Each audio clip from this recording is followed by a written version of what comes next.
wait, it's true, Daniel. Because waking up is for adults. It's for adults. We're doing adulting here. And adults learn to handle cognitive dissonance. Adults learn to respect one another and respect themselves. And adults have adult conversations. And adult conversations involve subjects that you may not like or that you may not agree with. And part of being an adult is hearing those, accepting that. Doesn't mean you have to believe it, but it certainly means you need the tolerance to stay in the space, my God, and to not call people names because they don't think like you. I mean, why would you want a world of people that think like you? Do you really want a world of Chucks or Jennies or Franks or Jims or Sallys? That's all you get? No. Our variety is what makes us beautiful. Our variety is what makes us beautiful. At some point, you got to be big enough to have someone else share an opinion you don't agree with and to not chastise them and throw them down and call them an idiot. I mean, at some point, you got to grow up if you want to wake up. You got to learn to be able to be in spaces that you're not comfortable. This is called being an adult. You know, you're not going to transcend into the Great Awakening if you're still crying because somebody doesn't believe in the God that you do. I mean, if you're that small in your overall mental faculty that anyone that doesn't believe in the name of the God and in the God and the religion that you do is somehow less than, going to hell, or can't know God. I mean, how awakened are you?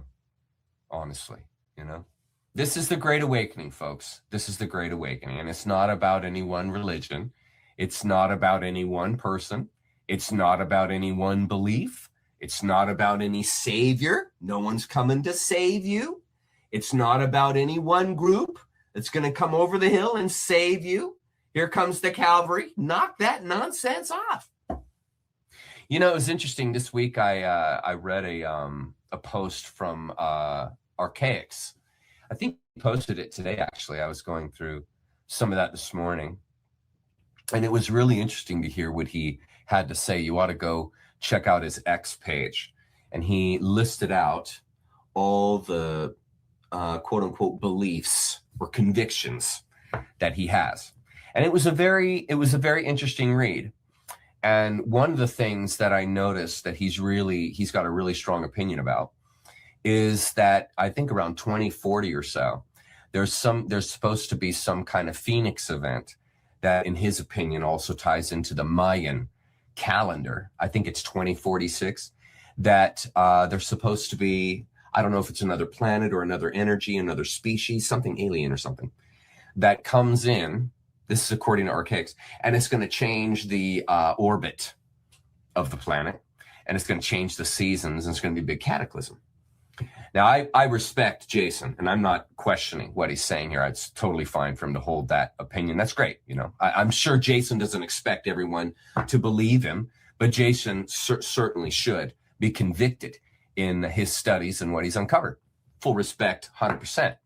But here's the and the reason why this love this shout out thing spoke to me. But here's the thing. In my opinion, here's the big chasm between me and most people that are on YouTube and X and stuff. The difference is that I am under a very strong conviction that we as a human species and society, in other words, each individual, has a really big say, follow now, a really big say in what happens. A really big say. Because I am under the crazy idea that the future is not set, okay? It's one of the things you're gonna find out about me. I don't believe in the idea of a plan. Now, I believe in the concept of a field of opportunity. And I believe that the field of opportunity called living life, there is room for what is called free will. And free will is a gift. It's a gift to you. Only you can give that away. Okay, no one can take your free will from you. You give it away. That's the way you lose your free will. It's called your sovereignty. Okay, and only you can give that away. Okay, so when you say that the world is a wonder, and then you subscribe to the idea that there's a plan and that the world's going to end in 2046, well, you no longer can say that you think the world is a wonder because you think it's under a plan. Do you see? So you can't approach the world and your ontology thinking it's a wonder, it's amazing, that what you think is what the world becomes. Because if you think there's a plan, if you think there's an unstoppable pattern, well, then you're not in a free will. You're not in a free will universe. You're in a plan. You're controlled. Okay? Now, I subscribe that we have been very limited and controlled in our free will, yet through egregores, we have given up our free will. And it is my crazy idea here. Now, here's the big nugget. It's my crazy idea that because we are entering into the Great Awakening, there is opportunity there, free will, that hasn't been there for a very long time because of the pinch of 3 and 4D of all the 7D consciousness that's occurring. And we have, here's my crazy idea, we have the unique opportunity to determine our own future. And if you follow the philosophy, think deeply here, concentrate. If you really believe that you have a free will, and you really believe that this is a free collective in the etheric sense, you can't subscribe to that and remain congruent if you think then we're also in a plan, a doomsday, that whatever it is in 2046 that's coming can't be stopped. And nothing you can do, if you subscribe to plan, nothing you can do can stop it. In other words, you're not in a free will. You're not in a free space. You're going down. Follow? So I am of the notion that we are in a holistic universe. And that means that universe is balanced. Doesn't mean it's fair, but it means it's balanced, which means for all the good there is, there's just as much evil. And my rub is that we as creative capacity beings, right? Well, creativity requires free will, does it not? And if we are creative capacity, free-willed, sovereign beings, how can you align that? Please follow. How can you align that to a plan? To a destiny that can't be changed? And so this is what nature creatures doing, is we are a part of what it takes to access that opportunity that's coming. In other words, if you want to access the Great Awakening, you yourself will have to do the homework of releasing from your assumption. Then you access the Great Awakening. Now, if we want to access as a collective our free will, well, friend, there's some responsibility that goes with that. There's some meriting involved. And so we merit the Great Awakening. In other words, if the population doesn't wake up, then by God, then that's exactly what's going to happen, is what archaics and the Mayans and all these ancient societies predicted. That's what's going to happen. Because the society has to regain their free will, which means people have to take ownership of their own life. They have to take on self-responsibility. Can you believe that? You have to take on self-responsibility to enter the Great Awakening. Can you believe that? In other words, don't be asking for a savior. That's not responsible. The responsible approach here is self-responsibility, not giving your sovereignty away, not praying and asking, hey, come and save me, God. Hey, come and save me, Allah, Jesus, Yahweh. Because ain't nobody coming to save you. You're in a meriting society. You're in a merited world. And so this is the very deep, very large picture that we are approaching here, that I am attempting. in nature creature is to instigate. Here's this great word I have, to evoke out of each individual and the collective this crazy idea that we are going to control our own future, that if we simply have the courage to take back our sovereignty, that we will then again we will merit the free will that is required to grow. And so, in my opinion, I really appreciate the work of people like Jason and people who are really doing the research. I love it. We need people like that. Absolutely. But if we're all just researching the past and then predicting the future and just saying, well, here it comes. Ain't nothing you can do about it. 2040, 2046, here it comes. Then you've given up at that point. In my opinion, you've taken all that research and education that you spent your freaking entire life. I'm saying the general populace, I'm not pointing out Jason. I'm saying that you spent your entire life accessing, and you're then resigning to it. Why? You're a free-willed creature. You don't have to fall into the patterns of the societies that lived before us. You don't have to fall into the cataclysm that they did. You can change the world. You can change the future. It's called self-identity. It's called self-responsibility. It's called changing the world by thinking of it differently, because the world becomes what you think. So this is the big picture that I am attempting, that we are attempting here at Nature Creature, is a setting, a field, here we go again, a field that isn't destined for the phoenix, constantly the same doom that has happened time and time again. And this is where I completely agree with Jason. I think that we have been doing exactly what he's been saying, that we've been going through these cycles, cataclysms, mud floods, destructions, alien interventions, genetic modifications. I mean, yeah.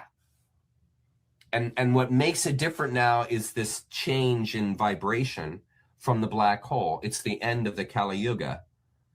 We're moving into a human emergence, if you want it, if you merit it. But if you don't merit it, if we don't do the work now to self-identify and to form collectives, groups of people that are thinking like this, then there's no hope. There's no hope. Because everyone then, if that's the case, then resigns, and nature gives you what you want. And if you resign to being destroyed in 2040, if you resign to, well, that's what's going to happen, bummer Bob, then you've given away your free will. You've turned over your sovereignty to the controllers, the people, the assumptions that you have in your life. You haven't left the doors of opportunity, the doors of perception open, the field open for you, so that you can have a different future. Because you only reinforce it and lock it down when you predict. It's another reason why I stopped doing tarot. When you try and predict what's coming, you're locking in, you're putting your vibration into, you're succumbing. You're getting on your knees and bowing to what you have studied in the past.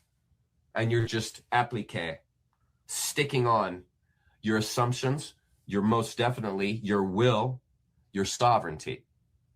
And do you see how then you absolutely deserve it? Do you see that? You absolutely deserve to be totally destroyed and annihilated if right now in your free will you say, well, it's coming. Doom is coming. What you gonna do? All the evidence shows it. You're a fool not to believe it. You see? Then you merit that destruction. You're saying, I give you permission. Let me fall down on my knees. In fact, let me get on my face and prostrate myself. Give up my humanity, my humaneness completely by my own free will. Now this, friend, is the bigger picture. This is the bigger picture. And if you are operating on a smaller picture than that, you will succumb. You will succumb to the smaller picture, just like a Christian succumbs to the smaller spirituality in that religion. Same with the Islamist. You succumb. You give away your sovereignty. You give away your free will. See, there it is, self-determination. Exactly. That's why every week with you guys, I encourage all of you to think differently, to not give away your sovereignty, to not give away your future to a past. That's called fear. And if you live in fear and you embrace fear, guess what? You have just merited a fear-based life. And guess what a fear-based life has in it? A doomed destiny. Goes hand in hand with a fear-based ontology. Do you see?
Hey, everybody.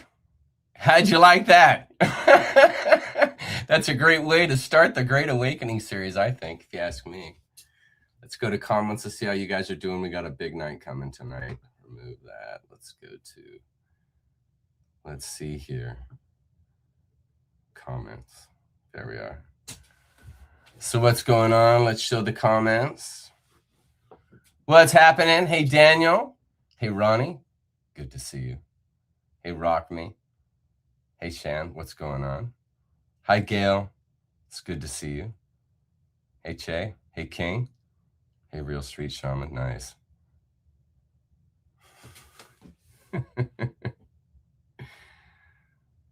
You're welcome, Nancy. I'm glad you dug it. It's a neat little video I put together. I'm going to be doing some pretty intense introductions for the next 4 weeks. That was just the kickoff. The one I've got next week, it's going to be fantastic. It'll be on McKenna. The week after that, it'll be on Alan Watts, and then we'll be beginning the series on Joseph Campbell's book, The Goddesses. I'll get to that in a moment. But I have an unbelievable recording, symphonic recording for the introduction for that first week that's going to blow y'all's mind. I can't wait for you to hear it, because I know none of you have heard it. And so we're going to be doing a bunch of different kind of styles of music. If you didn't like today, you can try it next week. Well, it'll be a different style. We'll be doing different styles each week for the next 4 weeks. So you guys can get a flavor. But I wanted to kick off our Great Awakening time with just some reality checks, just some kind of, hey, let's all make sure we understand that the world is changing right now, and the world that we knew from before is not the world that it is now. So I really wanted to kick it off with a little bit of a statement there. Hey, Fortune, how's it going? Hey, Daniel. Very nice. I've got music that you guys haven't heard before, and it's different styles, stylistically cool, and none of it is copywritten. And the music I found for the opening night for Joe's book is just incredible. I'm going to talk about that in a minute, what happened on Wednesday. We'll get started here with announcements momentarily. Hi, Cindy. It's good to see you. It's good to see all you guys. So I'm going to go into announcements, media assets. We've got a lot to cover tonight. So I want to get to announcements here at the stage. I'll leave y'all's comments up. It's all good. So first of all, just wanted to ask y'all to please send positive energy to my family with the situation that's going on with my son. And I can't give any details. It's all private stuff. And quite honestly, it would take too long and it would harm so many people that it's just, it's best if we just keep these things private. And just know that, or please have Noah in your mind. Send him good energy. He needs it.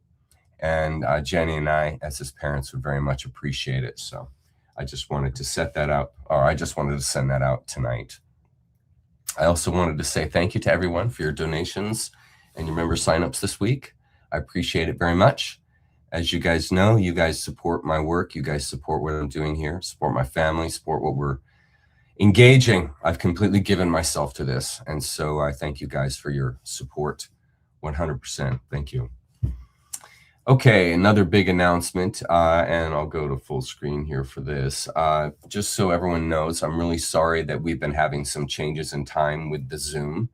I know that it's frustrating. I don't want to be changing the times on the Zoom, but I'm involved in a situation, or I should say my Noah is involved in a situation that entangles me and Jenny. And so our schedule in the week, from time to time, I don't know when this will happen, but from time to time, it's going to be invaded on, and we won't be able to keep our normal schedule. And so for the last couple of weeks, or for last week, I can't even remember now, we've been meeting on Zoom at 11 a.m. And so now we're going back, starting tomorrow, to 1 p.m. Seattle time.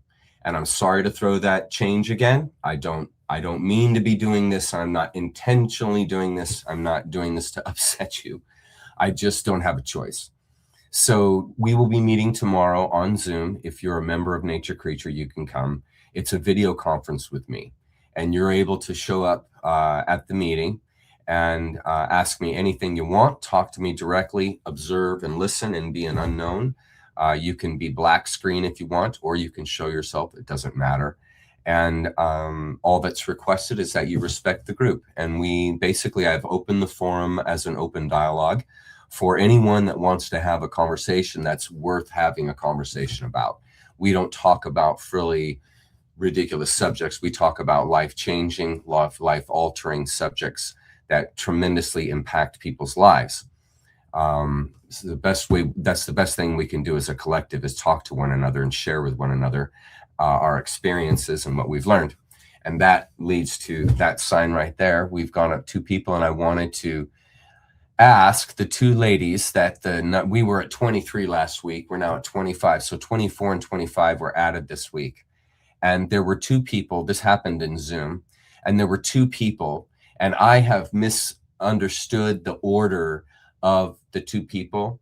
So tomorrow in Zoom, we'll decide who's number 24 and who's number 25, because it's between 2 people. And I don't know the time space of when those events happen, because those 2 people merited to go in our trophy case there, which is the lives saved. These are lives that we have directly impacted, marriages that we have saved, lives we have saved, families we have saved because of the work we are doing.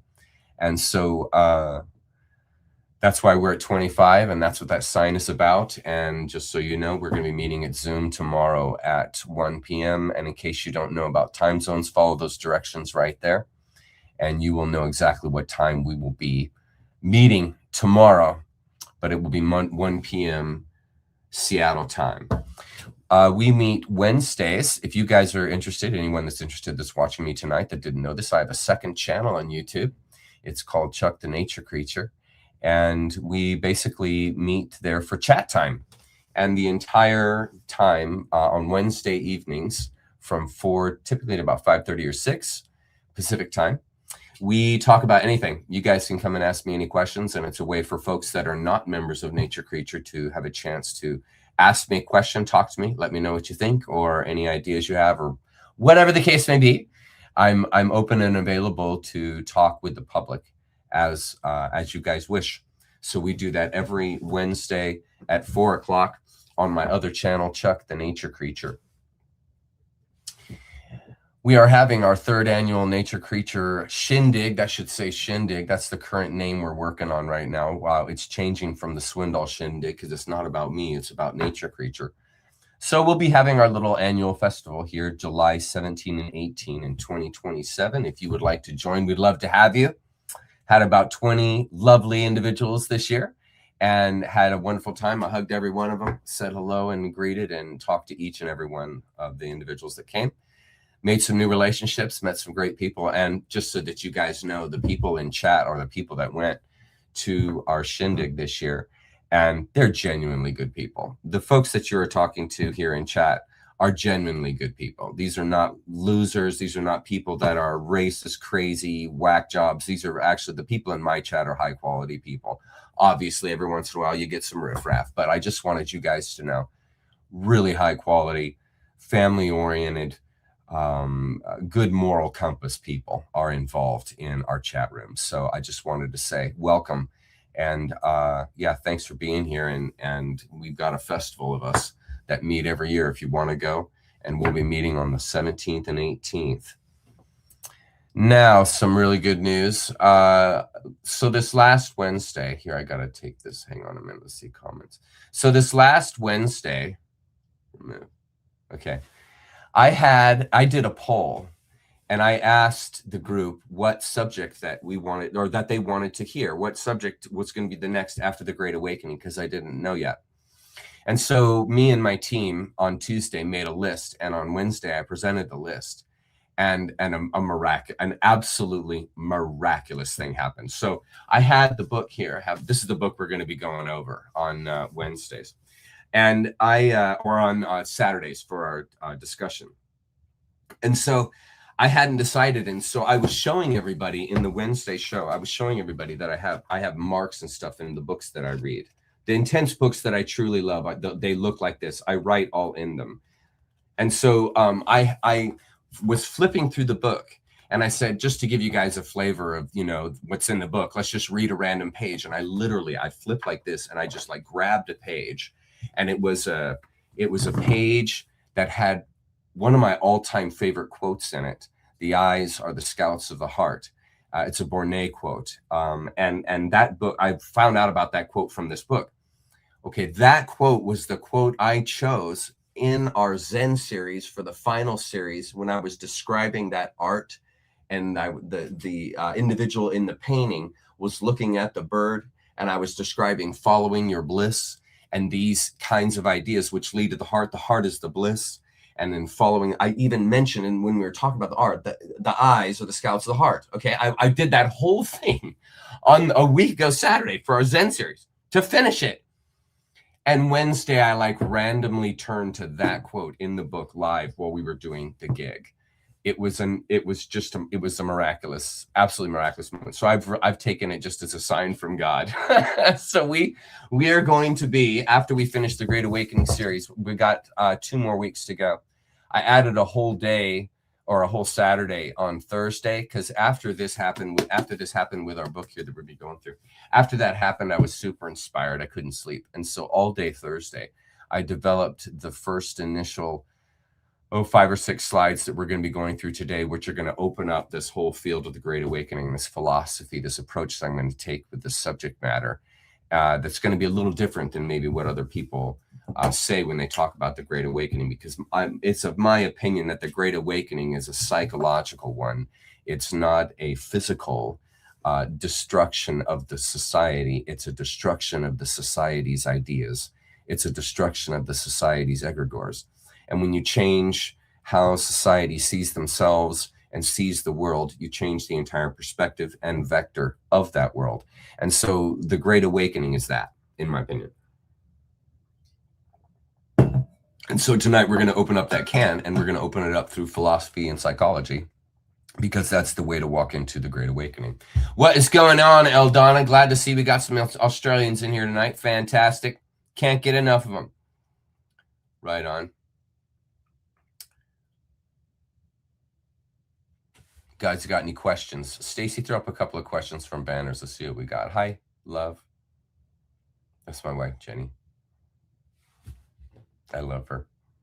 Stacy, if you happen to be here, sweetheart, can you please put up questions from the banners, because I don't want to go pick anything so everyone knows it's random. Cool. Okay, from Fortune. Hi, Fortune. What's going on, Fortune? Belief in non-belief. This is not an agnostic group, in my opinion. That's correct. I acknowledge God, unsure in what form. Agnostic way is an egregore in itself. True free will with no condition. Okay, so let's understand the term agnostic. This is a person who is not an atheist, but they believe that God can't be known. So they believe in a similar idea of the void, of the Buddhist void, where there's no words. Even calling that God is blasphemous. And so an agnostic is an individual that it isn't a belief system. It's a way, it's a philosophy. Agnosticism is a philosophy. And this person just simply understands the world with this idea that if there is a God, that God could never be put into words or actually known. That God would be past consciousness. So it's the same notion as, remember those movies where they show like the 4th dimension or the 5th dimension, and they try to describe that, and it's just, they just kind of have these pictures and images and these weird kind of psychedelic ideas. And it's because there's no words for that dimension, because it's outside of this dimension. It's like asking, can God make a rock he can't lift? You are pulling a 4 or 5D concept into a 3D world, and that's inappropriate. So there's nothing wrong with agnosticism. It's just a philosophy. It's just a philosophy. And so this ties in to this idea that you just said here, belief and not belief. This is the same idea as Alan Watts's concept of the religion of no religion. A person who believes in non-belief, see the oxymoron in that. This is the same idea as the religion of no religion. And so agnosticism, as you've wisely noted here, Fortune, agnosticism falls into that same kind of oxymoronic, kind of nutty idea, which is, I don't believe in God because God can't be known, which isn't denying that God, which isn't saying that God doesn't exist. You're saying that God can't be known in a cognitive image form. So this is the kind of a little bit of the stuff we're going to be getting into tonight, which is the conundrum that is living life, the wonder that is living life. And yeah, so I think it's important to understand these are just definitions that are similar to each other, but they're not the same thing. All good thoughts, though, Fortune. Thank you very much. It is very twisty. You're exactly right. Next question. Hi, Hermetic Shaman. Would you ever consider doing a series on the psyops we now see that are attempting to hijack the awakening, keeping most people diet woke, not realizing their full potential? I think this is the natural release, Hermetic Shaman, of the process of going from a completely captured world to an uncaptured world, or a world that has saved itself. And so I think the hijacks are a natural outpouring of the resistance from tight-knit groups like religious groups, medical institutions, government institutions. And the hijack is their frantic attempt to put religion into everyone, to get everyone to believe that the government has your best interest in mind, to get you to believe the idea that the medical system has your best interest. And what you see the throes of this happening right now are the panic mindset, the plussed minds in those groups that are panicking, thinking that the Great Awakening isn't going the way that they want it to. And so there's this lashing out, this panic of people who are in those societies trying to hijack those who are leaving those societies. It's the famous line of the person who leaves, say, the religion. And so they're called by those that are still in the religion a prodigal, which is a put down. And so, but that's the only world that the people that are in the religion know. So they lash out at those who have left the religion with false egregores, false notions, shaming, degradation for leaving. And this shaming, which is the hijack, the lowering of the values of those that are outside your own belief system, this is what's being attempted now. And I think Hermetic Shaman is completely normal, and it will subside. And as people awaken further and further, and you know this, Hermetic Shaman, only the person who really wants to wake up wakes up. The person who's ready to wake up. The quote from Campbell, the hero is ready when nature presents the journey to the hero. The hero that's ready will take on the journey. The hero that is not ready is not the hero, and they will cower. So the ones that are not ready to awaken are the cowards, and they're the ones that retreat. Shame at those who don't follow them and then retreat. Lash out and hate those who don't stay in the net and retreat. It's the act of a coward. And eventually, those who have humanness, empathy, self-empathy, self-awareness will realize what they're doing, will realize that they are harming the development by trying to force everyone to believe like them. They'll realize the narcissism. And that's just a toughie that has to be worked out. And that happens through the work that, like what we're doing here, and people's self-responsibility, meditation, reading, that kind of good stuff. Okay. Does ignoring them, hi Twisted Pixie, does ignoring them eliminate them? Is there ever a defeat? Or do we just fight them again in the galactic realm again? That never, okay. The idea here is you stand in your truth. What's your truth? Your experience. So the idea on this planet in nature is you stand in that truth. Now, truth is based on sort of your whole idea or your whole self-realization. You'll only be able to know and understand the real truth the more you know and understand your authentic self, because you're composed of truth, you're composed of love. Okay, and so the idea on our sort of our existence here is to shine that truth, to shine the truth as you understand through your experience. We're not here to parrot. We're not here to submit. We're not here to obey. So that's not what I'm talking about when I say stand in your truth. When I say stand in your truth, I'm saying you are standing in your gut mind, the mind that knows what you love, the mind that knows the deeper insight and truth behind the illusion that is the world.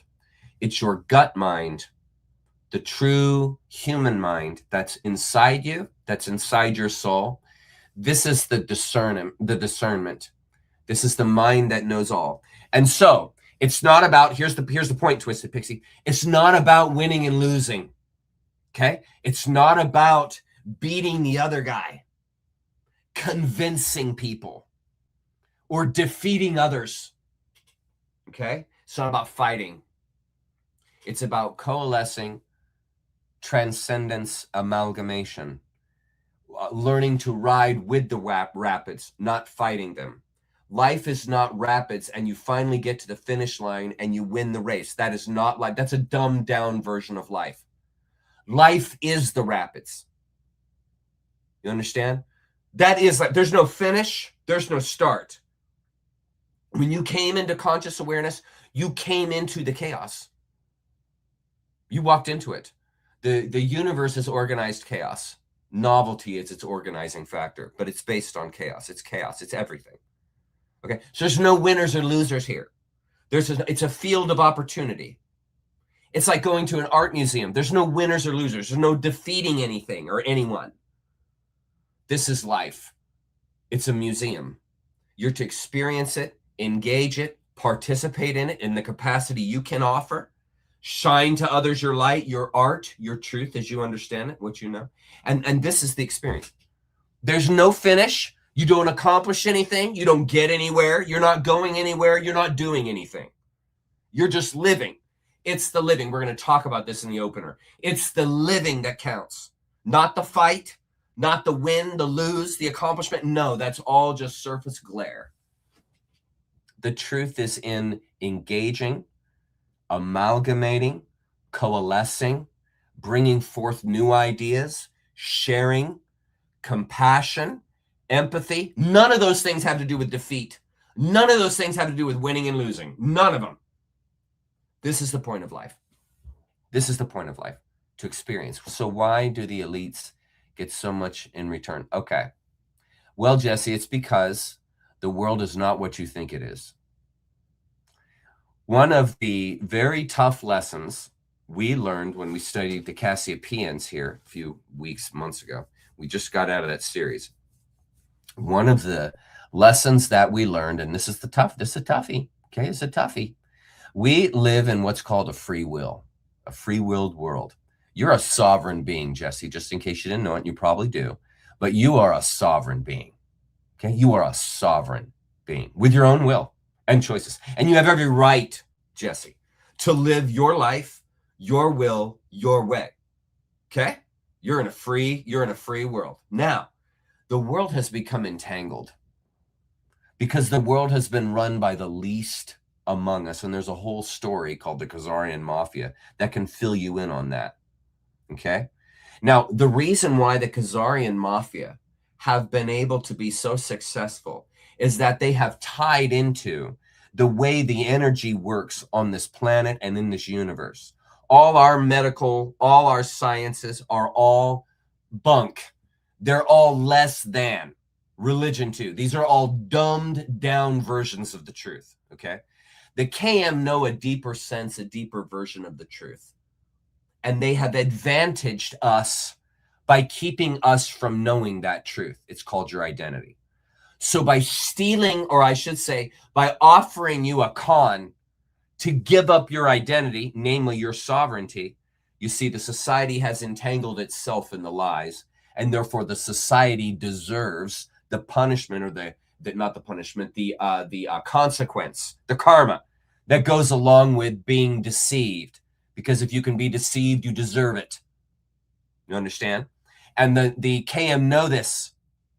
So if you have a society of people that are complicit, meaning they believe the religion handed to them, they believe the history handed to them, they believe the medicine handed to them, they believe the science handed to them, well then by God, that society has merited the idiocy, the ignorance that they have taken on by believing the authorities.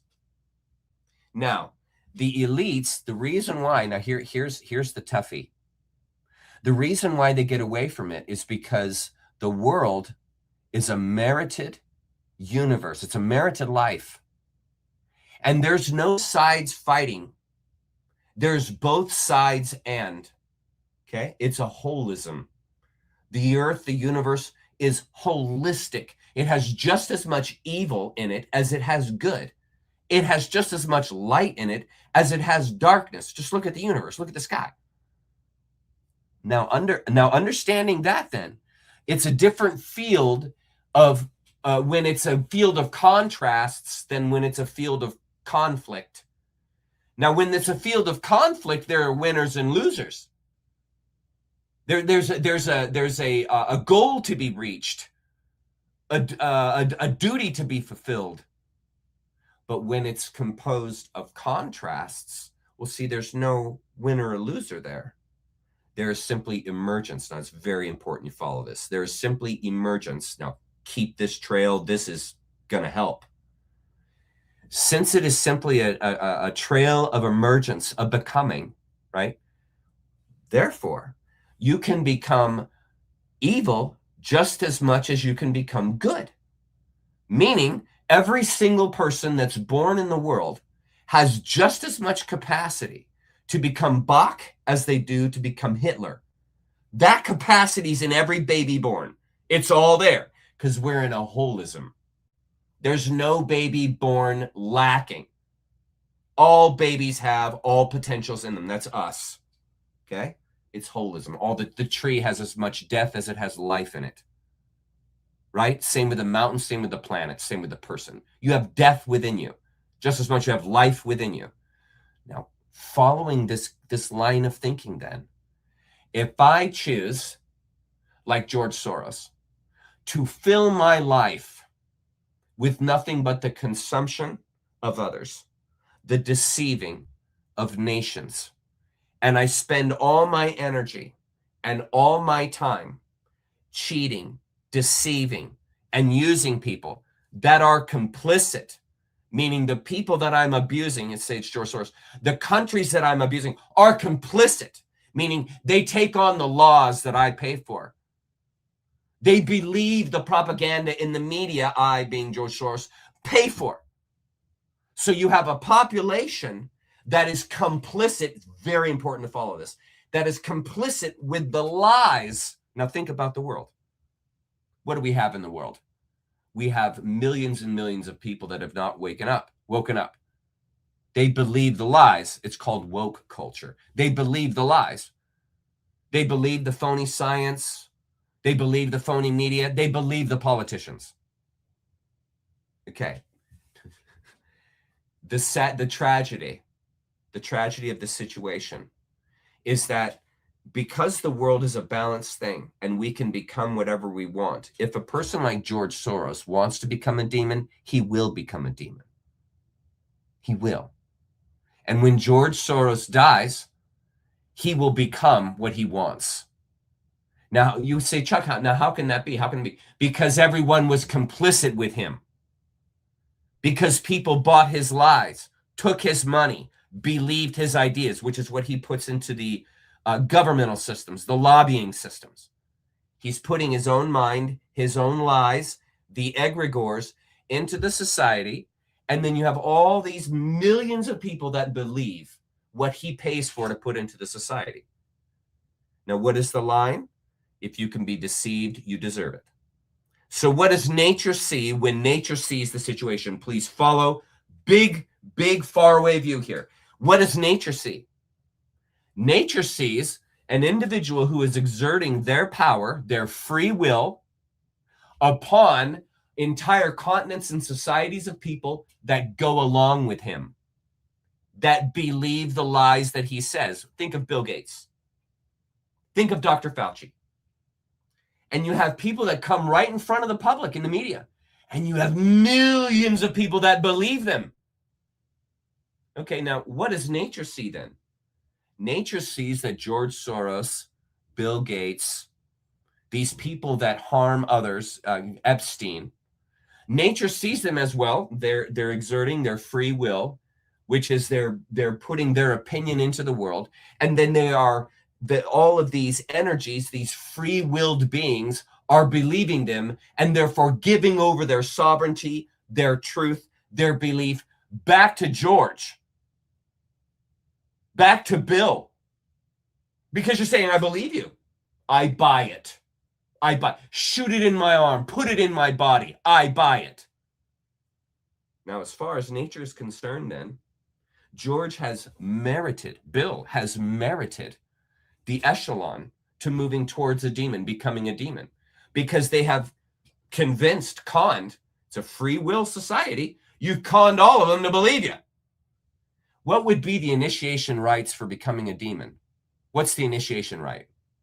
Kill a continent, destroy a planet, take children from their families and destroy them, destroy the family and destroy the children. These are the qualifications. These are the rituals that a demon undergoes to become a demon. Follow the logic.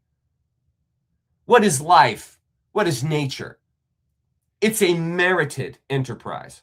So what do I do when I fulfill an initiation rite? What do? I merit graduation, don't I? So if I can get the entire United States population to believe a lie that I told them, I've completed the initiation rite for demon. I've merited I have merited graduation. Just as much as the individual that spends their entire life as a sage and helping others to self-awaken. This person also has merited a future, but it's not a demonic future. It's an emergent awakening, quote unquote, angelic, for lack of a better term, world, because that's the energy they've engaged. The nature, the universe, is a free enterprise. It's a free space, friend. Here's the moral of the story, and to answer your question, Jesse, where you put your energy is where you're going. That's called karma. You make it if you do bad things. You make it if you do good things. It's called karma. So think, this is the whole reason why what we're doing now in awakening, in the Great Awakening, by awakening, is we are keeping people like George Soros, Barry Soetoro, Bill Gates from realizing their initiation rites. Do you follow this, friend? We are keeping the worst pricks that have ever walked on the face of this planet. When we say no, follow. When we say no, when we say, I don't comply, I'm not doing that, I'm not going there. Do you know what that means then? They have failed in their initiation rites, because the initiation rites requires them to actually follow through in the destruction of that continent, of that world. What do you see happening right now in the Great Awakening? You see all the demons that have been running the world being exposed. Look at the opening video I showed you for this video. You see them all being exposed. You're finding out how they've been lying to you. You're finding out what all of these things that they said were your problems were not your problems. They invented them. How do you think religion was started? It's called a Hegelian dialectic. Stockholm syndrome.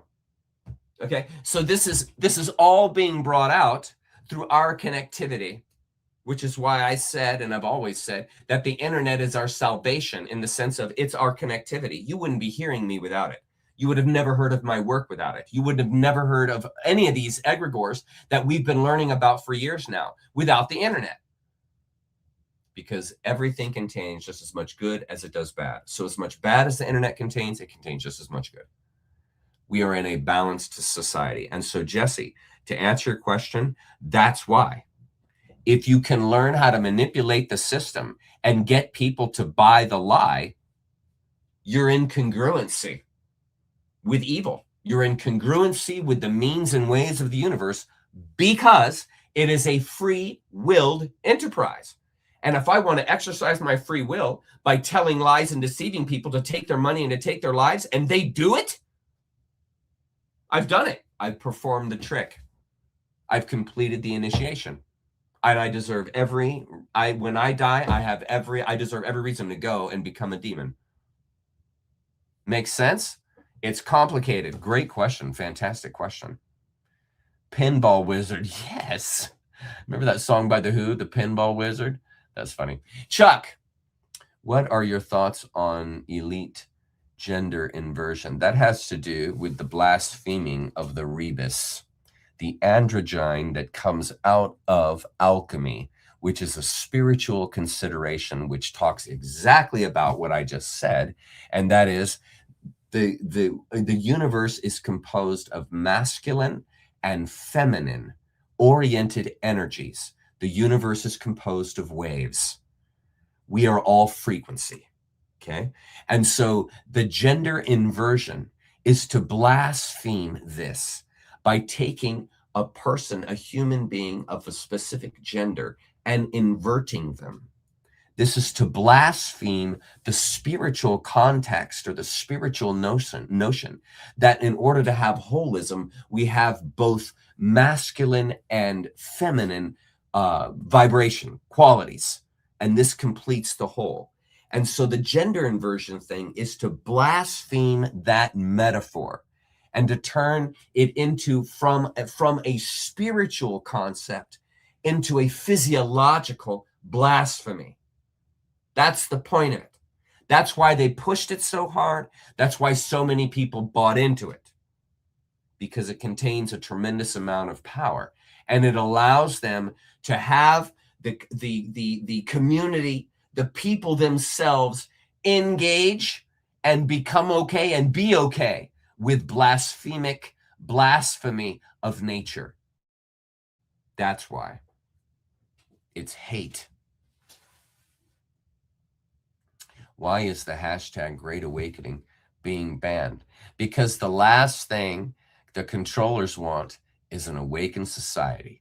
That is the last thing on earth, if you're a controller, that you want. You do not want people smart, aware, sensitive. You want them numb. Why do you think the only drugs they allow are drugs that numb your freaking brain, namely alcohol? That completely numb you. What do you think big pharma drugs do? What do you think painkillers are? They numb you. And that is what they want to do. And with this Great Awakening, they want to numb people out so they don't feel anything. They're not sensitive to anything. So when they continue their plan of continuing to take more and more of your identity, you're not aware of it because you're numbed out. You're numbed out on the drugs that they perpetrate and put into the society. That's why the FDA, that's why all of Big Pharma is not your friend. They're not interested in healing you. They're interested in keeping you sick, because they don't want you awakening, because it's healthy people who are thinking for themselves, people who are self-determining, people who have self-responsibility and love themselves and others. You see, these people are aware. It's the folks that want to be numbed out and don't want to feel anything. Those are the ones that are anti-society, because they don't want to be aware. They want to numb themselves. They don't want to feel anything. In other words, they don't want to feel alive. And so this is what they promote when they try and degrade and put away the Great Awakening. They're trying to push aside, to push down, to remove folks from waking up. Good question. Okay. Yep, exactly. That's exactly right. Okay, we're gonna go now to the lecture for the night. We're gonna get started here. Why is that? Okay, we can get rid of that now. Thank you so much, Stacy. Okay, let's go to the lecture. You could pull that down now, or Stacy or Shan. Okay, let's go to the lecture now. Media assets. Okay, here. This, add to stage. Okay. So tonight, okay, so this is what I want to start off with. This is the Great Awakening. And as I mentioned when we first began the evening, it is my conviction that the Great Awakening is not a great catastrophe that's coming to destroy all of humanity and the planet. The Great Awakening is the awakening of the society, is the awakening of each individual. And this is a psychological, philosophical process. It's not a religious process. Let me just tell you that on the front end. The Great Awakening has nothing to do with religion. Okay. The Great Awakening has nothing to do with any of the egregores or lies that you've been told about in what undergirds the world, what undergirds the earth, what undergirds the universe. And the awakening is about awakening to the deeper sense of all things, the deeper sense of yourself. And this happens through philosophy and psychology. Okay. Now, as we walk into this, what I'm going to be attempting to do is to change your perspective. And so what I'm going to open up the lecture with is a quote from my book. It's about a page and a half. And it's in the point of my reading this to you is to begin to open up your perspective and realize just how pathologic we have become as a society. Now, this is from my book. I want to, about halfway through the book's about 250 or so odd pages. So about 2/3 through the book, I quote Chief Seattle to offer perspective to everyone, to let everyone know how far away we have fallen as a society from the partnership idea, from the idea of oneness. So let's just read here real quickly. Consider the perspective and awareness required to write such a letter. This is the letter from Seattle that he wrote as their land was being taken from them. Because we have yet to realize this level of cultural maturity, spiritual ethos, and long-term outlook as a Western society. This is the letter. The president in Washington sends word that he wishes to buy our land. Buy our land? How can you buy or sell the sky, the land? The idea is strange to us. We do not own the freshness of the air and the sparkle of the water. How can you buy them? Every part of this earth is sacred to my people. Every shining pine needle, every sandy shore, every mist in the dark woods, every meadow, every humming insect, all are holy in the memory and experience of my people. This is beginning to understand that the earth, as your mother, is something holy and sacred. And until this is realized by the population and society as a whole, you see, how much can we awaken? We know the sap that courses through the trees as we know the blood that courses through our veins. We are part of the earth and it is part of us. The perfumed flowers are our sisters, the bear, the deer, the great eagle. These are our brothers. The rocky crests, the juices in the meadow, the body heat of the pony and man, all belong to the same family. The shining water that moves in the streams and rivers is not just water, but the blood of our ancestors. If we sell you our land, you must remember that it is sacred. Each ghostly reflection in the clear water of the lakes tells of events and memories in the life of my people. The water's murmur is the voice of my father's father. The rivers, they are our brothers. They quench our thirst. Excuse me. They quench our thirst. They carry our canoes. They feed our children. So you must give to the rivers the kindness you would give to any brother. If we sell you our land, remember that the air is precious to us, that the air shares its spirit with all life it supports. It is the wind that gave our grandfather his first breath. It is the wind that receives his last sigh. The wind also gives our children the spirit of life. So if we sell you our land, you must keep it apart as a place where man can go and experience the sacred. Keep the land as a place where man can go to taste the wind that is sweetened by the meadow flowers. Will you teach your children what we have taught our children, that the earth is our mother? Whatever befalls the earth befalls all the sons of the earth. This we know. The earth does not belong to man. Man belongs to the earth. All things are connected, like the blood which unites us all. Man did not weave the web of life. He is merely a strand in it. Whatever he does to the web, he does to himself. One thing we know, our God is also your God. We both know that the earth is precious to him, and to harm the earth is to heap contempt upon its creator. Your destiny is a mystery to us. What will happen when the buffalo are all slaughtered, the wild horses tamed? What will happen when the secret corners of the forest are heavy with scent of many men? What will happen when the view of the ripe hills is blotted with talking wires? Where will the thicket be? Gone. Where will the eagle be? Gone. And what is it to say goodbye to the swift pony and the hunt? That would be the end of living and the beginning of surviving. When the last red man has vanished with his wilderness in his memory,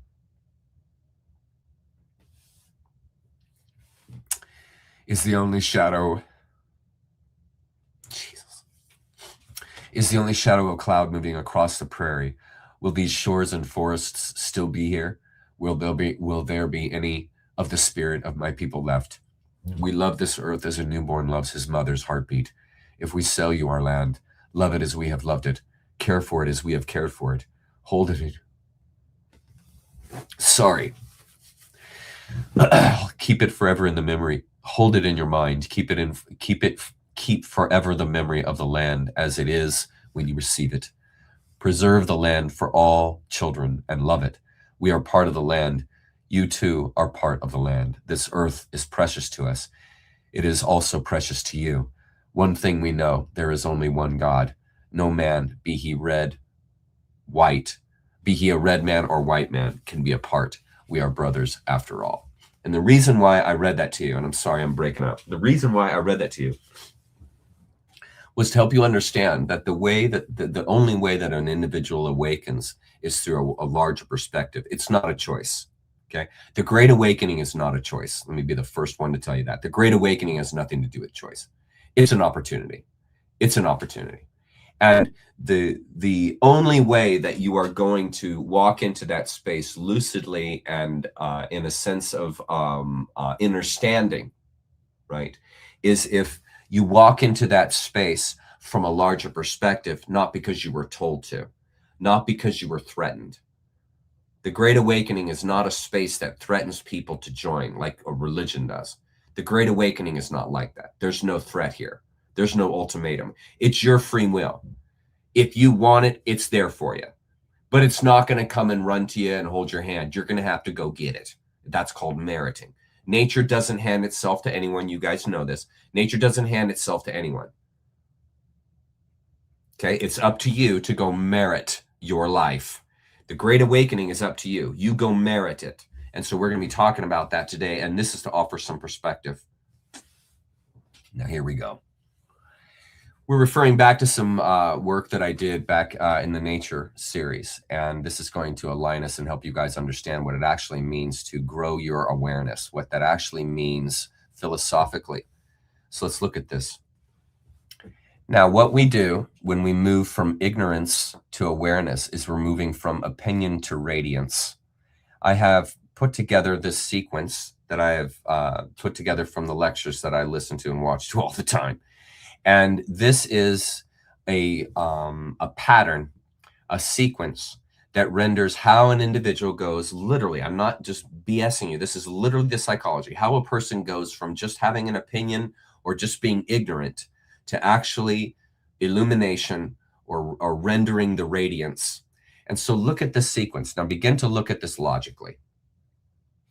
What begins to happen after we move, when we're moving from the state of ignorance, which is no opinion, which is knowing nothing, we move into the state of opinion. This is the beginning of awareness. You begin to form an opinion about what do you think of things? What do you think of this, that, or the other? What's your opinion? What are you seeing? You're taking it in and forming objectivity about it. This is the very beginning of awakening. You're forming an opinion, your own personal sovereignty. Now, this follow, this is very logical. This begins to offer you a sense of things. So as I develop my opinions about what I'm observing, what I'm experiencing, right? I'm getting a sense of it. Like where I'm at, where I am, what things do, what's going on, where this is heading. I'm beginning to get a sense of things based on my opinions. Okay, I'm not going to get a sense if I don't have the opinion. You follow? This is all logical. Now, from that, we develop knowledge. So as time goes on, you get more and more and more senses of things based on more and more and more opinions that you develop. This is called developing knowledge. You're developing a knowledge about the sense of your opinions. Do you see? This is how it's working in your mind, how you're growing, how you're going to move from ignorance to awareness is this process. So you can see then why education is so important, because this is what helps form your opinion, which gives you sense, which develops your knowledge. And then as you hold that knowledge over time, it develops into wisdom. Wisdom is a step beyond knowledge. It's one thing to just know. It's another thing to actually apply it. And the person that's developed wisdom has been applying their opinions sense and knowledge that they've been developing. And then that offers them epiphanies, which is wisdom. And as you go through life, you gather more and more wisdom because you're living longer and longer. Okay, this is normal awareness development. The wisdom you have right now is tenfold times what it was when you were a 10-year-old kid. And this is because of these developments. Follow now: opinion, sense, knowledge, wisdom. Okay, and then eventually this leads to understanding. So now, as I traverse time and develop wisdom, I now know where I'm standing. I now am getting an idea, an understanding, an understanding, an overall sense of things that's beyond the initial sense right there after opinion. Now I'm moving into understanding. I'm grounding in. I'm taking all this wisdom I've gathered and I'm grounding into an understanding that makes sense to me, that's based on my opinion, my sense, my knowledge, my wisdom. You follow? This is how it happens. Okay. Eventually, you understand something well enough, you eventually begin to intuit. You begin to know so much about and have so much experience and wisdom and knowledge about something that now you have an intuition about it. You've got a sense of things. For instance, let's say like you're a 56-year-old person and you go into, what's a good example? You go into a bar or something and you see the people trying to pick up on each other and buying each other drinks and this kind of thing. You sit down at the bar and you watch as a 50-year-old. You can see it playing out. You can see the different routines and people, what they're doing in order to pick up on each other, talk to each other, and go on and develop a relationship. In other words, you've been at the bar for a while. You've gone there a number of times. You're getting a sense of things. You can predict things. You've been around the block a few times. You've raised a few kids. You've gone to a few schools. So now you're beginning to intuit. You're getting a sense of shit before you even have really learned or know that much about it, meaning you're so familiar with it. You understand it so innately well, you don't have to think about it. It's like those people that forget more than you've learned, right? It's that kind of person. Like they just know so much, they just intuit everything. These are the really good people with money. They've been involved in stocks, trading, brokering. They've been doing it like they're like 70 years old. They've been doing it their entire life. This person has forgotten more than most of these students are just now learning. So they can intuit the market. A good doctor's like that. They've operated on so many freaking bodies. They've had so many panic situations. Been there, done there, saw it, got the t-shirt in the case. Then they can intuit. They know something's going to happen before it has even happened. This is called the gut mind, intuition. This leads to illumination. How do we understand God? You follow now that you intuit God. How is God realized? You would intuit God through, follow, your opinion, sense, knowledge, wisdom, understanding, and intuition, and then finally your illumination. Because God isn't something you see, grasp, handle, can talk about. You intuit God. It's something you sense is there because you know the surface layer you're looking at. That ain't just a bunch of coincidences. This isn't happenstance chance. Stop telling me, Mr. Scientist, that I'm just a happenstance chance from a lightning bolt that hit a pool of slime. Knock that crap off. A person who intuits, who knows just how complicated biology is, who knows just how complicated the universe is, knows that the idea that we just came from chance, from nothing, for no reason, from a lightning bolt, right, is ridiculous. Ridiculous. If you look at our history and you listen to what the history prof tells you about our history, and they say, oh yeah, 10,000 years ago, we were in the Stone Age. We had no idea what's going on. And then you look at the pyramids that were built 40,000 years before, 10,000 years ago, and they're showing pictures of aircraft. Heck, they're even building the monoliths. And you guys want me to believe that they're crafting these perfect stones out of some of the hardest pink granite on the planet, out of copper tools? Are you kidding me? Are you kidding me? My intuition tells me you're full of crap. You're full of crap. And this is because you have, my friend, knowledge, wisdom, understanding, sense, and opinion. Why? Because you have educated yourself. You have taken on the self-responsibility of risking life. And so you have developed an intuition, a discernment, a knowingness of things past the things. Folks, this is called awareness. You are walking into a space called the Great Awakening. Take that concept I just gave you, and we're going to elaborate on now. Take that concept and just expand it to what the Great Awakening is. The Great Awakening is this right here, right here. Opinion to sense, sense to knowledge, knowledge to wisdom, wisdom to understanding, understanding to intuition, intuition to illumination, illumination to God. Here's the process. Now, how do I go from opinion to sense and from sense to knowledge? Explicit destruction. My life, my ontology, what I think the nature of things are, my ontology has to be destroyed. What I think the nature of things are has to be destroyed for me to leave that space. I have to be willing to leave the space that I think is the true space in order to learn the truth, because the truth is past space. It's past what you can know.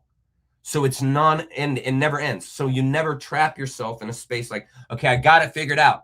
I got the truth here. I know how to say it. I know how to write it. I know what to believe. Right there, you just proved you don't have the truth, because the truth can't be written. The truth can't be believed because there's nothing to believe. It's a faith thing. There's no belief there. In other words, the more rules and regulations you put around truth, the less you know or understand about truth. You see how it debunks right there? Just that simple little thought debunks all religion. Okay, this is called explicit destruction. This is what an iconoclast does. That's what I do. I destroy your assumptions. That's my job. That's my job. That's what a sage does. That's what a Buddhist does. They destroy your assumptions through philosophy, logic, what's called the koan, by placing you into such a conundrum of cognitive dissonance that you're blown out. You can't stay in the space anymore. This is your greatest asset, because this allows you to learn. Your iconoclast is your best friend. Your local heretic, he, she, they're your best friend, because they will never lock you into any kind of society. Societies are cults. Society is not interested in your opinion. The society is interested in hearing their opinion coming out of your mouth. They're not interested in your opinion. Okay? Follow now? You learn this stuff through what's called explicit destruction, destruction of the forms and assumptions, the BS that you have filled in your life. Now, this, moving to show you further. Here, how do we identify with others is through relational experiences. So this is how we apply the process. So how we identify with others. Now, one of the key ways to awaken, right, is self-identity. That is a critical factor in the awakening, in the Great Awakening. It's awakening to who you are. Now, one of the greatest ways you can find out who you are is seeing yourself, your essence, in others. Seeing your soul, your animating factor, your real in others, in the tree, in your friend, in your parents, in your child, in your pet, in the planet, in the atmosphere, in the society. Okay? The way you know and understand your relationship to the world is through your experience with the world. This develops your discernment. Right here, it shows you right here, got it right here. This develops your knowledge, your wisdom, and your understanding. These have to do with time. These have to do with appropriate action, appropriate sense, opinion, and knowledge of things. And this all develops your relational experience to others as well as yourself. Remove, please. Oh my God, I hate it when this thing does this. Remove. Oh, it just really messes up my flow. Okay, it wouldn't change. Okay, so the way that we move through this knowledge to wisdom, wisdom to understanding is through our relations, our relationship to the world, our relationship to others, because this is how we see ourselves. We see ourselves, our characteristics, in the living nature, in the patterns that surround us, because this is the truth. What animates the world, what animates you is truth, the real. Can't speak it, can't see it, can't ultimately know it. You just can see pictures of it, experience moments of it, realize it, intuit it. Do you see? This is the deeper sense. When you have this sense, this improves your behavior because you see the value in all things. It increases your respect for others, so on and so forth. Okay, continuing the application. How we identify who we are is through experienced patterns of intuitive realization from destruction of opinion. Now, do you follow this? This is literally how you go from understanding, your basic understanding, to the radiance, to God, through to this realization, is the explicit destruction right there in the middle at the top.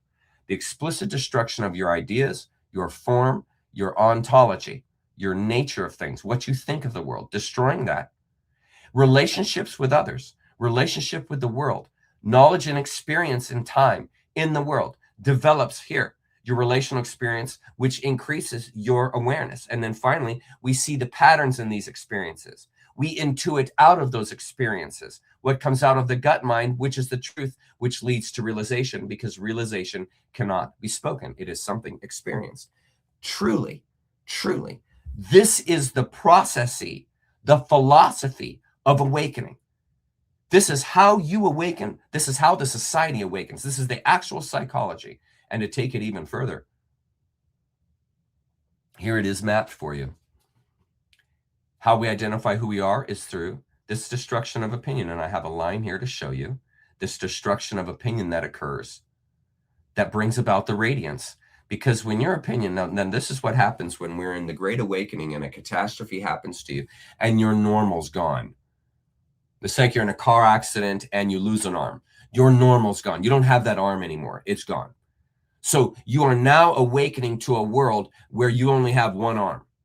And that's going to open you up to an entirely different set of concerns, an entirely different world than the one that you were in before. In other words, you're not going to be the same. Your perspective is going to change. You're going to have a whole new empathy for people who are missing an appendage. You're going to have a whole new realization and understanding of that. Or if you lose your eyes and you go blind, you're going to have a whole new appreciation for sight. Okay, this is called awakening. Changing your opinion, opening your mind, expanding your perspective. This is it, folks. And this is what the Great Awakening is. And that's exactly, it's this exact same thing. Having your arm chopped off, think of the Great Awakening of having your religion chopped off, your medicine chopped off, your government chopped off. Do you see how when you chop those things out and you have to rethink it, the world changes because your perspective's changed. Your world has changed. This is the Great Awakening. And I'm showing you how to keep from going insane, is realizing that all this destruction that's happening to you, all this life catastrophe that's happening to you, is the exact process necessary to awaken. Look at the way the world is right now, the chaos. Look at how many people you have infighting and fighting one another about what's really going on. This is the process of awakening. We even had a question tonight from chat, which walked into that same idea, which is, what is this process? How long is this going to take? Why are these evil people being able to exonerate? Like, why are they getting away with it? Because we're in the middle of the chaos of the changeover. We're moving from a controlled environment to a free-willed environment. We've been in the controlled world. Everything you know has been controlled by people that hate you, that truly want to eat you and eat your life and soul. This is the world we've been in. And we're leaving that world. So we all got baggage. We all got abuse syndromes. We all got Stockholm syndromes, Hegelian dialectic, red herrings that we're chasing. We're all part of that. Me too. We all are part of that, because that is what has kept us from awakening.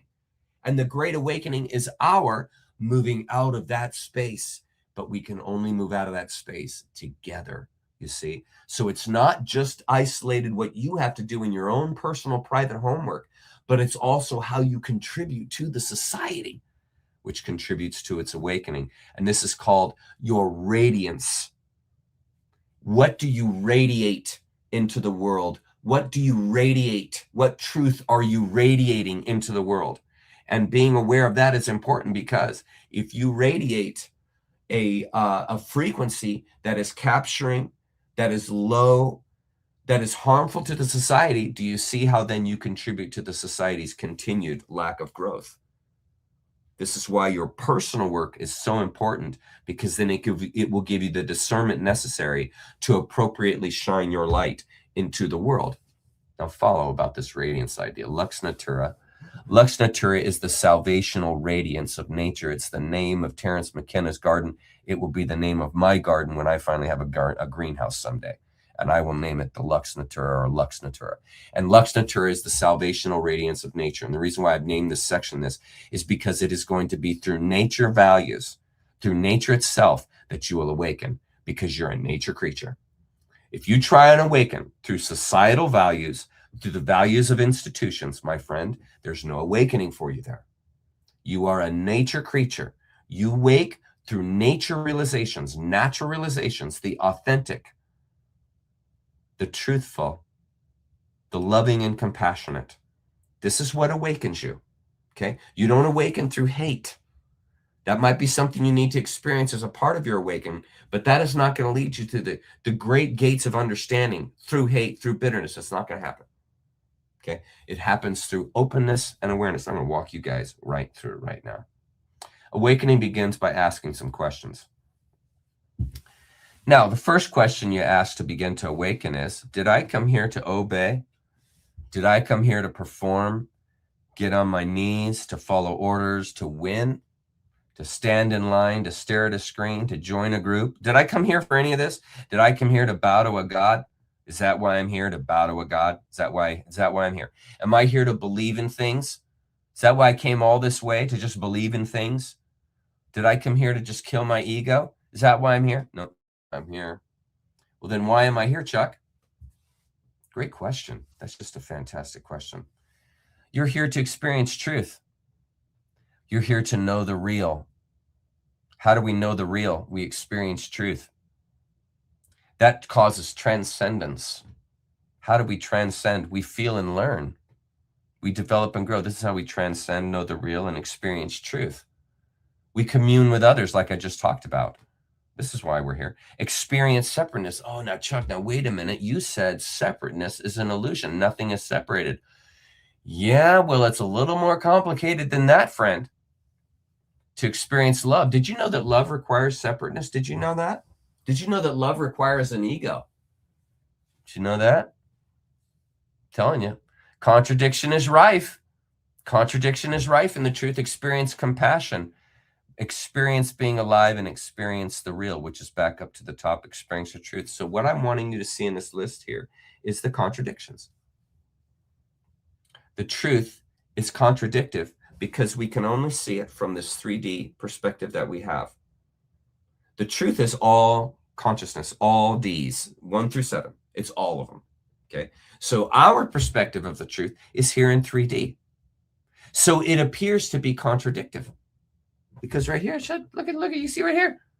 Experience the truth, know the truth, but also experience separateness and experience love. Well, Chuck, if the truth is love, well, there's no separation, because the truth is that there's no separation. Well, then how can there be love? Because love contains separation in it. We're in a holistic nature world. There's nothing missing. So some things seem contradictive. The state of oneness, the state of love, which is the state of love, uniting, that's the state of love. Well, in order to have that state, I have to be separate to unite. There's a funny thing happening here then, isn't there? Because I'm having the experience of separateness, which is very 3D, but I'm also having the experience of oneness, which is very 4D. Well, these things don't mix. That's called cognitive dissonance. It's built right into the truth. It's built right in. And to awaken, we awaken as 3D creatures to 4D by realizing that truth contains contradiction and being completely okay with that and allowing that to melt in and not have to be an absolute. Because we here in the West, we love absolutes. We love security, don't we? We love having everything put into place. We know everything. We anticipate everything that's coming. We've learned everything from our past. We're not going to repeat those mistakes anymore, right? We like having everything put into place. But yet, the truth can't be put into place. The truth can't be put into a final. The truth is not absolute in the sense that you can understand it. So you see, there has to be contradiction. Become completely okay with that. So you see, that was my question, of course. Here's your contradiction. You see it? And I just showed you. We got a problem here because part of the goal, I mean, if you look into Buddhism, what is the whole idea?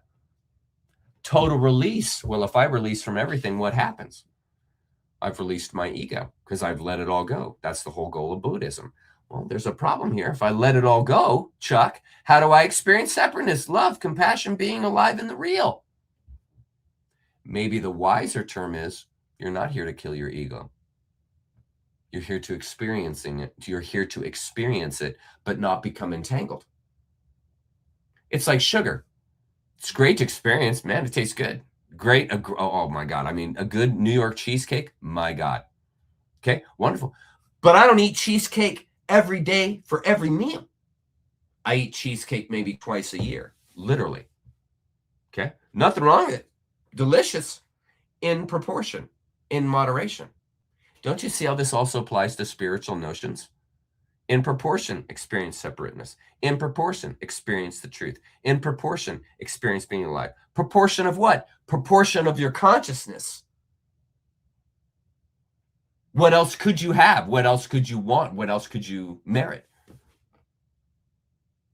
In other words, it's about you. Expand your consciousness. Know who you are. Love yourself, because then you can give yourself away. And you see the contradiction.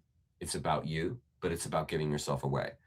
This is where you will find the deeper awareness, the deeper sense of things, in realizing that it's not all one or the other. It contains both. And accepting and walking along with that is the traveling in the rapids. That's what that is. The rapids in life are its contradictions. It's where it doesn't make any sense at all. I mean, heck, dude, when I contracted cancer, when I had quit all soda pops, I was eating no sugar. I exercised 5 to 6 times a week. I lifted weights 2 to 3 times a week for years and years and years and years. I did that. Hardly ever ate out, ate nothing but healthy foods, never ate dessert, never drank coffee, ever. Still got cancer. I was following all the rules. I was obeying. I was doing as I was told by the medical institution, by doctors, by people that advise these things. Still got cancer. This is the cosmic giggle. This is nature laughing and saying, you really think you got your hands around me? Do you really think that? You really think because you eat right, because you go to all the right places, you read all the right books, you listen to the right messages, and you believe the right things, you really think that makes you immune? Really? You really think the truth doesn't contain contradictions? Really? You think the universe isn't filled with contradictions to the brim? Really? Well, how small does your universe have to be able to make sure it doesn't have any contradictions? I mean, that's not even a universe anymore. Do you guys follow the bigger sense here? The bigger sense that I'm trying to help you realize in your own way. Okay, so what is the real? Okay, the real is both the experience of it, the knowing and not knowing of it. The real. It's what animates you. See, I can sit here just like you can open and close my hand. I have no idea how I know how to do that. No idea how that happens. No idea. The chemical pharmacology, the signal traces, and the electricity that has to flow, where it flows, what it does in precisely the right amount of time to get me to do this, right? I have no clue, but yet I can do it all day long. I can do this all day long. I can get up and walk next door. I can get up and go running. Don't even have to think about it. Get up and walk across the room. Don't even have to think about it. Here, this is that's the real. That's what's animating you. You can't put it into words. Animating and self-organizing the entire enterprise. You can't put it into words, but yet here we are. Here I am. Here you are. Expressions of this intangibility, this real. So the real is nature. The real is now. The real is truth.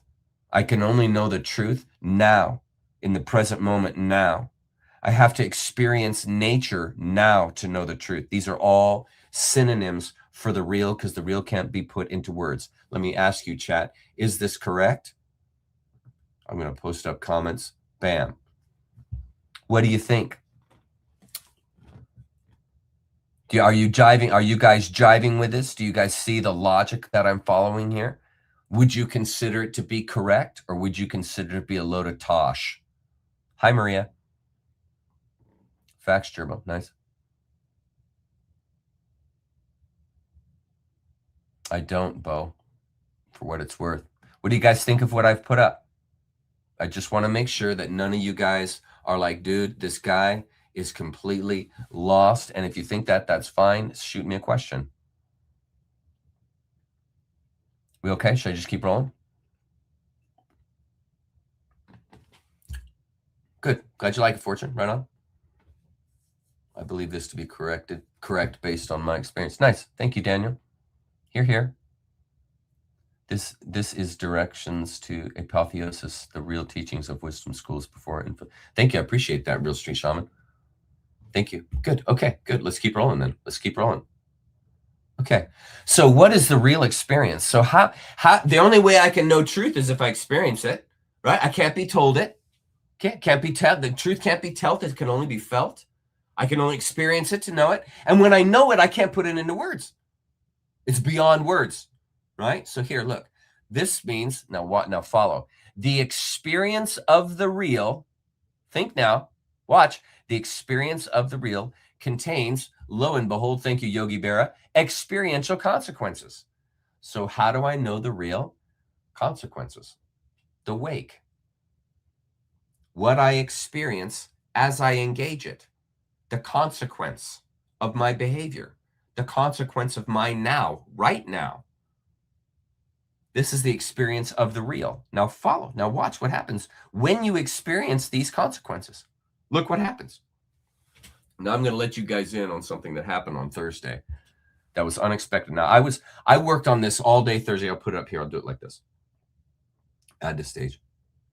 There. I was working on this all day on Thursday. Okay, all day. First thing I started when I got up, and I was working on it still at 4 the next, like I started it at about 10 o'clock, and then I was still working on it at 4 a.m.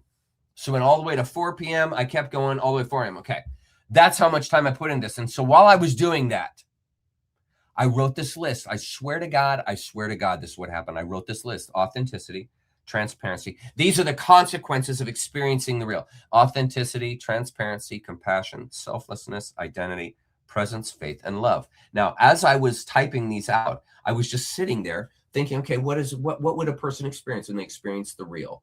What happens to people? What actually goes on? And so I wrote this list down, and then I saw it. Look how it self broke down. I had already put them in this order. Look how it worked out. The top 4 are the effect of the experience of nature, now, and the truth. These self-organized folks. Look, what I want you to understand is what I'm about to elucidate right now. It's self-organized. I saw it. I saw this list, and I go, oh my God. I listed all the effects together up there. I listed all the effects together down there. And if you guys don't know the difference between these two words, it's right here. Now follow. My eternal is the basic here. This is my foundation. Look at the right of my experience in the now and how I become, how I awaken, how I become a pure STO right here. The foundation. This is the who is realized. This is all internal. That's the effect. Have an effect on, make a difference to. You see, so when you self-identify, you find out who you are. This is an eternal effect. And what happens? This happens through presence. This happens through faith. This happens through love. This happens through self-identity. These are all internal effects, realizations. What happens? What happens when I realize these things? The top 4. That's the effect. A change which is a result or consequence of an action or other cause. What's the other cause? My realization of who I am, my identity, my presence, my faith, my love is the foundation of experiencing selflessness, compassion, transparency, and authenticity. These are the expressions, the what of transformation. The bottom 4, identity, presence, faith, and love. Those are the who. That's who you are. Realized. This is your foundation. I swear to God, this self-organized. This is your foundation for becoming these things: selfless, compassionate, transparent, authentic. This happens through the effect, the internal realization of your identity, your presence, your faith, your love. Bam. Bam. Do you guys see the logic? You don't even have to talk woo-woo then. This is the beauty of this right here. You don't even have to talk woo-woo to understand the Great Awakening. Do you guys see any woo-woo here? I have been talking psychology and philosophy this entire time. I have not been talking about anything in regards to having to have some kind of spiritual special notion, special God, special understanding. I have done nothing but show you practicality. Look, and I have shown you the building blocks, the bones of what it takes, what is necessary to awaken. I am showing it to you. It's not a prayer. It's not a belief. It is true psychotherapy, philosophy in action. Continuing. Now look how these, I swear to you, this all self-organized. I wrote it and looked at it and I dropped my jaw on the table. So the body is concerned. This is your doing on the left. You didn't come here to do anything. Okay, so this is your body's concern. Your body's concern is not to do anything. The body is to run from inspiration, which comes out of the spirit and mind. And so why are you here is the bigger question. Why are you here? You're here to experience truth, because this changes your mind. It changes your thinking, which changes your body, your action, you see. Logic follow. Change your thinking, change your mind, you change your doing, your action. You no longer are behaving from a point of accomplishment. You're moving from a point of aspiration. And aspiration comes through the mind, through awareness, through perspective widening. Experiencing the truth, knowing the real. So right there on the left where you see the material world is the illusory world. Okay, I'm not saying it's a bad or negative world. I'm saying it's illusory. In other words, it's the tools of teaching. The illusory world are tools to teach you the deeper principles. That's why you don't get entangled in the details, in the body. Don't get tangled there. The concern is the spirit. It's always the spirit. Why is the concern the spirit? For right here, the real world is the spiritual world. The real world is not the illusory world of the body. The real world is the spiritual world of the mind and spirit. Even your mind is illusory because it doesn't exist. You just access the spirit through your mind. But the point being, the only real that exists is the spirit. Anything other than that is a less than. This is why all of these changes, these miraculous transformations happen in the realm of the spirit, in the realm of the real. That's why it's only from the realm of the real can you be truly authentic, transparent, compassionate, and selfless. You have to understand the real. Nature, now, and truth. That's the real. You see, and the more you understand nature, now, and the truth, you see, the more you self-identify, because what composes you? What composes you? Nature, now, and the truth. That's what composes you. So the more you identify right here, this internal dialogue here, identity, presence, faith, and love right there, the more you affect your understanding, the more effect takes place naturally. As your perspective widens, your appreciation increases. When my appreciation increases for my environment, for myself, what else increases? My respect, my love, my behavior, meaning improves. That all comes out of perspective. You simply change the perspective, everything else follows. Everything else follows. It's the quote, the eyes are the scouts of the heart. Do you follow? When you follow the heart, you see it all opens. You see it all opens. And when you realize the world on this deeper spiritual plane, you are realizing the world through the heart. And when you realize the world through the heart, behavior is appropriate automatically. Automatically. It's the adolescent individual that has to have a club held over their head in order to behave appropriately or to not harm others. That's a monster. That's an unaware monster. That's why little kids and adolescents and teenagers, they all need a set of rules. They all got to really be contained because they don't have any discernment yet. It hasn't kicked in yet. It takes time. It has to develop, just like a society. It increases its vector. It increases its capacity. It increases its future as its knowledge, as its wisdom, as its illumination increases. It all, folks, it all follows this list that I have showed you. And this stuff here, when we walked in this here.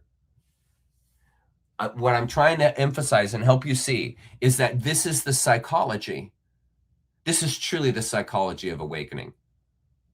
And since we're going in and studying the Great Awakening, this is the psychology to realize that. Hang on, let me remove that. Let me jump through here and get to the slide that we were just at. Add here. So we're all on the same page. Okay, so it's a body, mind, and spirit realization that brings about the salvational radiance of nature, the Lux Natura, which is what you are. You are the Lux Natura, the salvational radiance of nature. You are a living testimony of that. The awakened individual is a living testimony of the basic of nature. The basic of nature. The reason you came here was to experience separateness so that you could actually have the experience of love, right? I've got it all listed right here. The experience of love, compassion, being alive, the real. And where humankind got entangled was this idea that you have to kill the ego. You have to kill the body in order to have this realization. No, that's a metaphoric idea.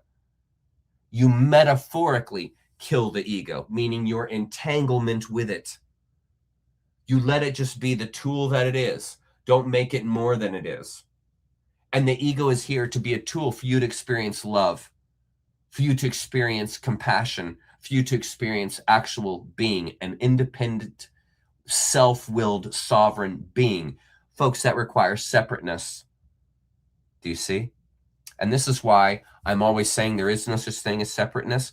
It's because the truth, the real, is that's correct. There is no such thing as separateness, but we must experience separateness in order to know and experience the truth.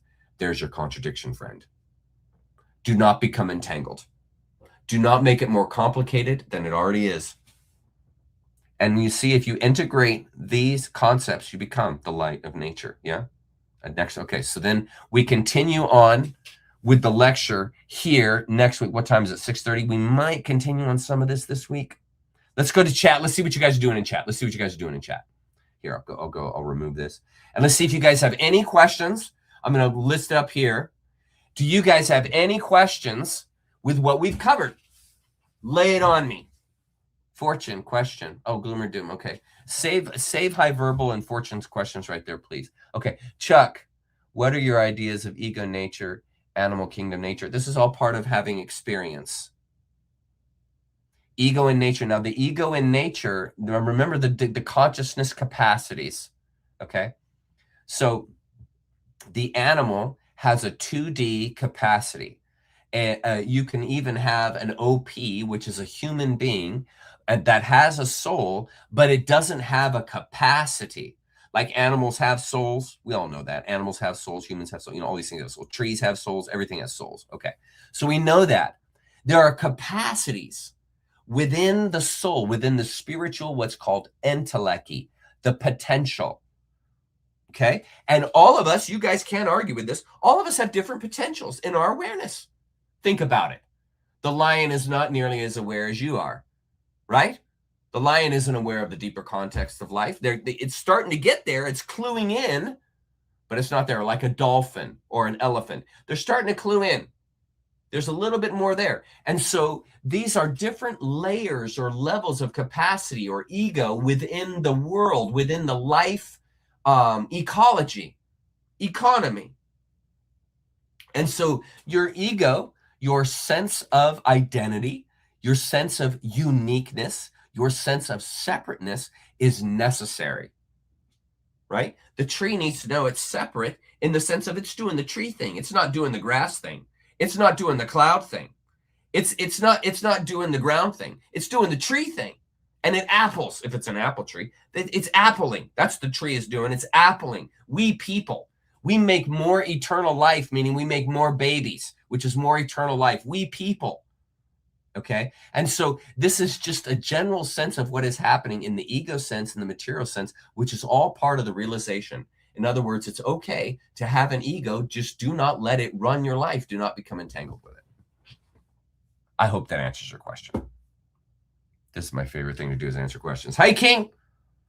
Make friends with your ego. I tried to kill mine. That was bad. Yes, exactly. Had an experience. Usually when you try and kill your ego, you end up in addiction. Had an experience. Ego isn't our enemy, but it doesn't get to lead, right? Spirit, that's correct, King. When balance, ego just wants to protect. Yeah, you could think of the ego as your self-protection. The bottom three chakras, you could think of it as that. The will to live, the will to procreate, the will to project. These are the concerns of the ego.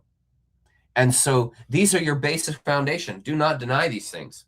Part of being a human is procreating.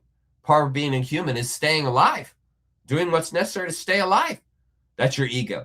Part of being a human being is projecting or giving off your art, sharing your art, projecting your ideas, your opinions into the world. There's nothing wrong. This is beautiful. There's nothing wrong with these things. These are all ego-oriented, and that's fine. Just do not become entangled. It's not the thing. The spirit's the thing. Hi, Bob. Chuck, I have always thought that the ego was the enemy. I see now it's an essential catalyst, resistance, a kind of abrasive from which our truest self can emerge. That's correct, Bob. Buddhism is just all about disentangling. Here's the word, releasing. That's why Buddhism is all about. And when we studied Zen, how we spent weeks and weeks on every kind of concept of releasing. It's because you do not want to be entangled with that which you came to experience. You see, you want to experience it, but not get entangled, not get too close. It's like when you write a book, you're too close to give an objective opinion of the book that you wrote. I know this from experience. You need to get opinions from others, those that didn't write the book. And now you're going to get a bigger picture of what you've just written. And so the ego is the same way. If you get too hyper focused on it, if you're too involved in it, you're too entangled, the experience is going to be awful. You're too caught up. It's driving you emotionally too much. It's making you plus. It's driving you crazy. You're too entangled in your ego. So the idea is to have fully that experience of love, connection, compassion with others, which require an ego, self-identity, identifying yourself and others. This is compassion, right? So an ego is there, but you're not entangled. You're not trying to push your ideas of the world and life onto that person. You're just simply sharing in these things, walking with these things, connecting in these ways, just like we do at Nature Creature. We share differing opinions all the time. Hi, Paula. Ego is like an alligator brain. Correct. It's called the reptilian brain. It is useful for survival, yes, but learning to control it, fight, flight, or fawn by using more higher brain function, you will connect with higher consciousness. I'll give you a hint, Paula. If you want to learn how to better control or contain your ego, or I should say release it, expand your consciousness. Expand your consciousness. It is what is unknown that entices us. Right? So if I expand my knowledge, I expand my awareness, I'm enticed less. Do you see what I'm saying by that? It's less controlling of you because you become a larger and larger awareness sphere. This is why you're not caught up in the stupid things you did as a high schooler. You don't do them now. It's because you have developed yourself. You're using a higher brain function. You still enjoy some of the things that you used to do as a teenager, sure, but you're not caught up and addicted to them. You're not making them the center of your life. That makes sense. You've graduated. How can I be SDO if it is physically uncomfortable to me? I'm not an a-hole, but I have no inherent humanity. This is interesting. I have to pretend that I do, which is painful. Meaning, are you saying, Carol, are you saying that you have to pretend to be nice? Is that what you're saying? Even so, my actions are STO. Yeah. Are you saying that you're physically uncomfortable being an STO because you have to be nice to people and you don't want to be nice? You want to be an a-hole? I'm kind of having a hard time following where you're taking this. I have to pretend that I do. See, whatever you're pretending is inauthentic and just simply makes you more cowardly and STS. Because you're pretending like that because of fear. And that's why you're experiencing pain. So if you were to be authentic, you wouldn't be experiencing that pain. Have you not considered that the KM are incapable of being STO if they're genetically incapable of feeling empathy? Is it their fault or for being born this way? Okay.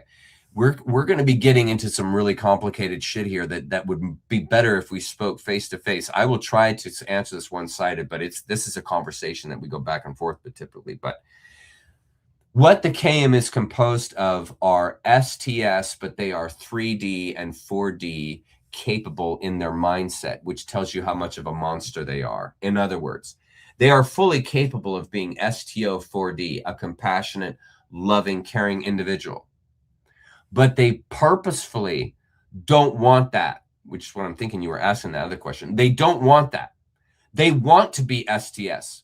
They want to harm. George Soros has no interest in any country surviving. He's interested in destroying countries.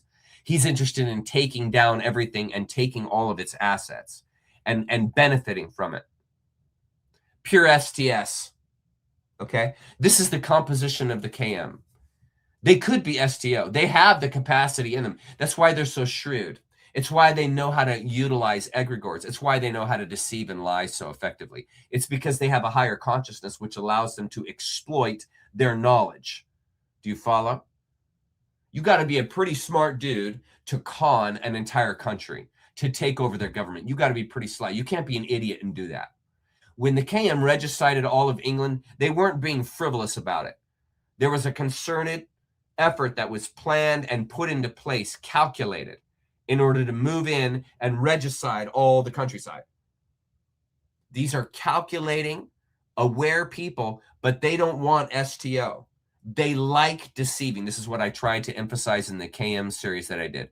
These people that are abusing the children and programming them, they like it. They like to RAPE children. They like that. They like it. They like to destroy a family. That's George Soros. He likes destroying families. He likes it. He don't think he's doing this for humanitarian's effort or any of that crap. They like it. Truly. It's like a person who's a hillside strangler. They love to murder people. They love finding someone on the side of the road that is completely innocent, and they love advantaging that innocence, just like George Soros loves to advantage the innocent of a new congressman member. They love advantaging them, their innocence and their lack of knowing what's really going on. Okay, so this is what composes the KM. They are capable of empathy, but they have driven that out. That's what the abuse is. When you abuse the little children and you abuse with MK Ultra programming, what you're doing is you're removing the empathy, access to it, so that they can't access the empathy any more than you can as a programmer. The programmer, the KM programmer, doesn't have empathy. Those things, they don't have any humanness. They're doing this because they like to destroy humans. They like to destroy humanity. Do you follow? This is what composes the KM. So they do have an awareness, and they could be STO. They're not like an OP, which has no capacity for that. That's the dummy. The OP has no capacity for a deeper awareness. This is a person who literally believes everything that woke teaches. They don't discern any of it. They just applique. They just take what Dr. Fauci says. That's the law. They take what George Soros says, and that's the law. That's the law. They take what the Middle East says, and that's the law. There's no discernment. There's no thinking about it. It's just, what do I believe today? Let me go on the news and let me find out. Okay, that person doesn't have an STO higher capacity there. It doesn't even exist. They're a true OP. Meaning they're never going to develop discernment. They're never going to develop things like humility, self-sacrifice. They'll always just be thinking of themselves. You know people like this. I know people like this. They have no desire to be empathetic. It's like, advantage that person if they're down and out. Oh my God, that's your chance to get them. Look at how they handle war in Congress. Man, when a society is at war, I mean, that's when you can get all their rights. That's when you can take all their sovereignty. That's when you can advantage all of them when they're suffering. That's STS. You know that they're suffering. You're putting the suffering on them, and you promulgate it to the point where you profit from it. This is STS. Pure STS. They could be aware, but they choose not to be. They take advantage of the OPs. They take advantage of the people that are struggling. That's what's happening here. They are sincere. You're correct. They are sincere. George Soros is sincere in his destruction. Barry Soetoro is very serious when it comes to destroying America. No doubt. They're very serious. They're very aware. They know what they're doing. They know exactly what they're doing. They're not pretending. They're not pretending. Next question. This is brilliant. You guys, I mean, I could just do this all freaking night. Shoot me a question, Stacy, or I'll find one over here. You don't want to be abused. No, you were advantaged. You were advantaged. You can pop up a question anytime you want, Stacy. Yes? Here, Bo. KM has religious duties to teach STS. That's correct. Initiation rites. Stealing, lying, cheating to milk Lucius circle. Yeah. They have initiation rites just like a white witch would have initiation rites. Initiation rites are just to graduate. And an initiation rite for a sage would be saving a life, would be helping another person realize who they are. That would be an initiation rite for an STO. Initiation rite for an STS would be stealing from someone and they're never finding out, lying from them, cheating with their wife or husband. And these are STS activities and getting away with it. That's when you graduate. When you commit the act and then you get away with it, you've gone through the initiation rites. And this is what a demon does. They spend their life like George Soros. I've given you ridiculous amount of examples. They just spend their life harming others and then they become a demon. The sage spends their life helping others and then they become a spirit. Correct. This is correct here. Sorry, I didn't know you had a new banner up. Sorry, put the banner back up. Sorry.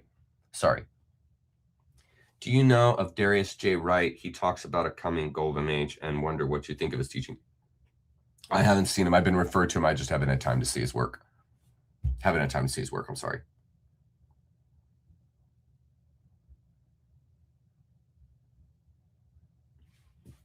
Chuck, I've always wondered why many temples are aligned with other star systems, but we never connect with our own planet. Yeah, that's a good question. They're aligned to other star systems because we're a part of the Orion Consortium. The reason why the pyramids at Giza are in that kind of cattywampus where one of them's just a little bit off, that's to mimic Orion's belt.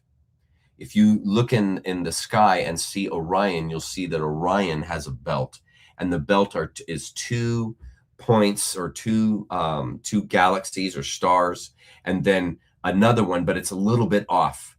And these are tattoos.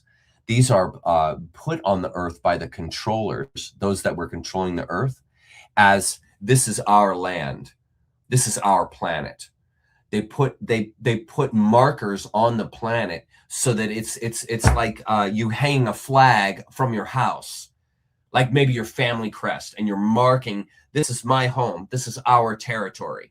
So you mark it with a flag. Think of the same thing with these monoliths.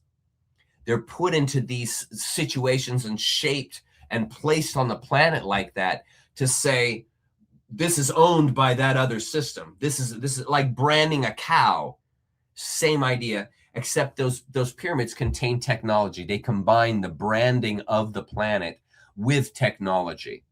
But this to communicate, this planet is owned. This planet is being controlled by forces that are off planet. That's why our tech has always been so unaligned to our awareness growth. Our tech has always been past our awareness level. It's because it's being infiltrated, it's being put in intentionally. We're being shown the tech. It's because this planet is being run by minds from another system, the Orion Consortium. And this is also to disconnect you, obviously, from this planet.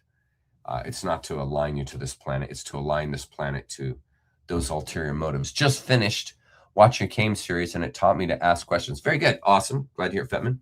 Also, it disturbed me to learn Carl Jung's grandfather was a Freemason and Watts knew Carl. Yeah, they're all, what you'll need to understand, Fetman, is that Masons, Freemasonry, the Illuminati, all these people and individuals are all strewn throughout society. You're really not going to be able to know anyone that's of any kind of position of power today that isn't familiar with these institutions, been involved with them typically in one way or another, or knew someone in them. My great-grandfather, I think, or my grandfather, was a Mason, but not my father. And he quit, like my grandfather was a Mason, and he never told my dad about it. I asked my dad about it because I asked him about this stuff a while ago. And he said that he went to the meetings every night, and then one day he stopped going and he never would talk about it. And typically what happens is a lot of people join the Freemasonry or the Masons, and they think it's a good organization. They think it's an organization that has their best interest and society's best interest in mind. Most that join the Masonry think that. And then as you go through the echelons of the Mason school, and you go to, level 1, level 2, level 3, it goes like to 33 and beyond. As you traverse up the stairs of your initiation rites in Masonry, you learn more and more about what they're actually teaching, what they're actually showing you. So you kind of get the gloss coat on the outside to entice you and get you to want to know more. So they'll tell you a little bit on the outside, but you don't really get the goods until you're committed. So you'll be in there and going through the echelons, and I think it was around level 10 or 15 or something that my grandfather reached. And all of a sudden, the Mason realizes that when they say God in Masonry, they ain't talking about the Yahweh. They're not talking about the God that most of the Christians or even Allah, the Islamists thing. They're not talking about that God when they put a capital G. Now, it depends on the lodge. Now, some of those lodges might put the G as equal to the void, or others might be equal to the idea out of Gnosticism of the demiurge. There's a lot. It depends on your Mason, the lodge you're in, and how they differentiate these things. But eventually, you get to the high enough lodge, you get to the one that's most connected. The G stands for Satan. Evil rules the world. The world is ruled and owned by light, which is considered blasphemous to these ancient traditions, because light is the first impurity. What is pure? Darkness is pure. And so any light within the darkness is impurity. This is the beginning of the fall. That's why you're considered a light being. And that's why you're considered in some of those ancient traditions a fallen being, because you are a light creature. This is the twisted up shit that they get into when you get into this Masonry stuff. They're going to twist all the symbolism around, and it's going to F your mind. So it's important that you see all the sides if you start getting involved in forming opinions, because there are many different sides to these stories and many different ways these things are interpreted depending on the Mason lodge that you're in. So it's a very complicated story. This world runs on everything being a religion. Those who don't buy into their product are either killed or set aside like they don't exist. You are an island in the middle of nothingness. Yeah, the religion is to get you to not realize your true identity. It's to get you to identify as the religion says. So if the religion, same in Christianity, the religion says that you're a sinner. That's what your identity is. You are a sinner. You are fallen from God, a creature created by God, but you are fallen, and God cannot look at evil. And you are evil incarnate because you're sin. Okay, this is how you rape or steal someone's identity. Convince them, shame them into believing there's something that they're not. That's how you know how diabolical Christianity is. It's evil incarnate. Convince someone they're a sinner. Convince them they're fallen. Convince them they can't know God unless they believe correctly. This is the blasphemous. This is how you destroy someone's identity. This is how you destroy someone's self-awareness. You convince them, you shame them into believing that they're a sinner and that they deserve to go to hell. Okay? And it's the same thing with most other religions. They operate through handing your identity through threat. They tell you who you are through threat. Science does this by telling you that you're a carbon generator. So they're handing you your identity through threat, just like the church. They're handing you identity, namely a sinner, through threat. You're under threat just for being born. You're under threat. God can't know you. You can't know God. You're under threat, pal. You're born a sinner. You see? And it's the same thing with the scientist. You're a carbon generator, man. You got to pay taxes, man. You've got to pay taxes just for being born, bro. You're a carbon generator, man. You're harming the earth just by breathing. Okay, this is what controllers do to shame you into believing, giving away your sovereignty. That's how they do it. They shame you into it. That's why all religions are shaming you. That's why they do that. Because they want you to believe only what the religion, what the authorities teach. And if they shame you enough, you'll believe and say, tell me what to do to save myself. Tell me what I have to do, science, in order to make this right. I'm such a terrible carbon generator. Please tell me what to do, Jesus. Please tell me what to do, Allah, because I'm this dirty sinner. I have fallen from you. I've fallen from your grace. I cannot know you. I can only know you if you, Mr. Pastor, if you tell me what to do. Tell me what to do, Bible. I don't know what to do. Are non-humans working with the KM? Yes, John. Yes. Aliens are part and parcel of our existence. In fact, we are aliens ourselves because we've been genetically modified from the original. Another way the elites get away with it is that they raise their energy. Their energy. The universe responds to higher energy, not goodness. You're exactly right. What do you think a satanic ritual is? To raise low frequency energy. What do you think a meditation is? To raise high frequency energy. Nature's like, hey, I'll give you what you want. You want to raise negative energy? Nature's like, okay, here you go. Here's all the demons you want. Here's all the evil you want. Here you go. If that's what you want, here you go. And it's the same thing with meditation. You want a higher consciousness? You want to raise your vibration? Great. Here you go. All you need. Nature will deliver the goods. You just give yourself away. Just give yourself to it. That's why the Satanists completely gives themselves to evil. Completely gives it all away to evil, because that's what generates more evil, more negative energy. And really, folks, these are two different forms of high energy. It's just one is low frequency and one is high frequency, but they're both forms of energy and they're both very powerful. The Satanist has incredible power. Chuck, I'm no activist. How do we become the message if we are not? It's a challenge for introverts. You be yourself. You be your authentic, transparent self. You become the offspring here. Add to stage. You become the offspring here. Bob, do you see this? You become the offspring. So as you self-identify, as you become more in the present now, as you realize more faith, as you realize and experience love, you see, these are all self-identity because that's what composes you. The present now, faith, love, self-identity. That's you, right? And then the more you realize this, meaning the more in tune and your perspective of that expands and becomes, the more this happens. That's the effect. That's why I wrote effect, external effect of the inner effect of self-identity. The more you self-identify, the more selfless you become, the more compassionate, transparent, and authentic you become. And this all happens through the experience of the real, which is nature, now, and the truth. Tonight's talk has been completely to show you, to render to you the truth in a practical way that doesn't require you to have to believe any spiritual notion. Let's keep going. I'm enjoying this. Let's keep going. Spiritual sovereignty. Yeah, Bill. Free will. Rightful liberty through nature's law. Any thoughts, please, pro-liberate. Well, you liberate yourself, Bill. And only you can control or hand over your sovereignty. So this is up to you. You liberate yourself. You emancipate yourself, Bill. How do you emancipate yourself? With these. Self-identify, presence, faith, love, selflessness, experiencing separateness, love, compassion. This is how. That's how you liberate yourself. I put it all there. It's all there for you. It's all there for you. I did that for you guys.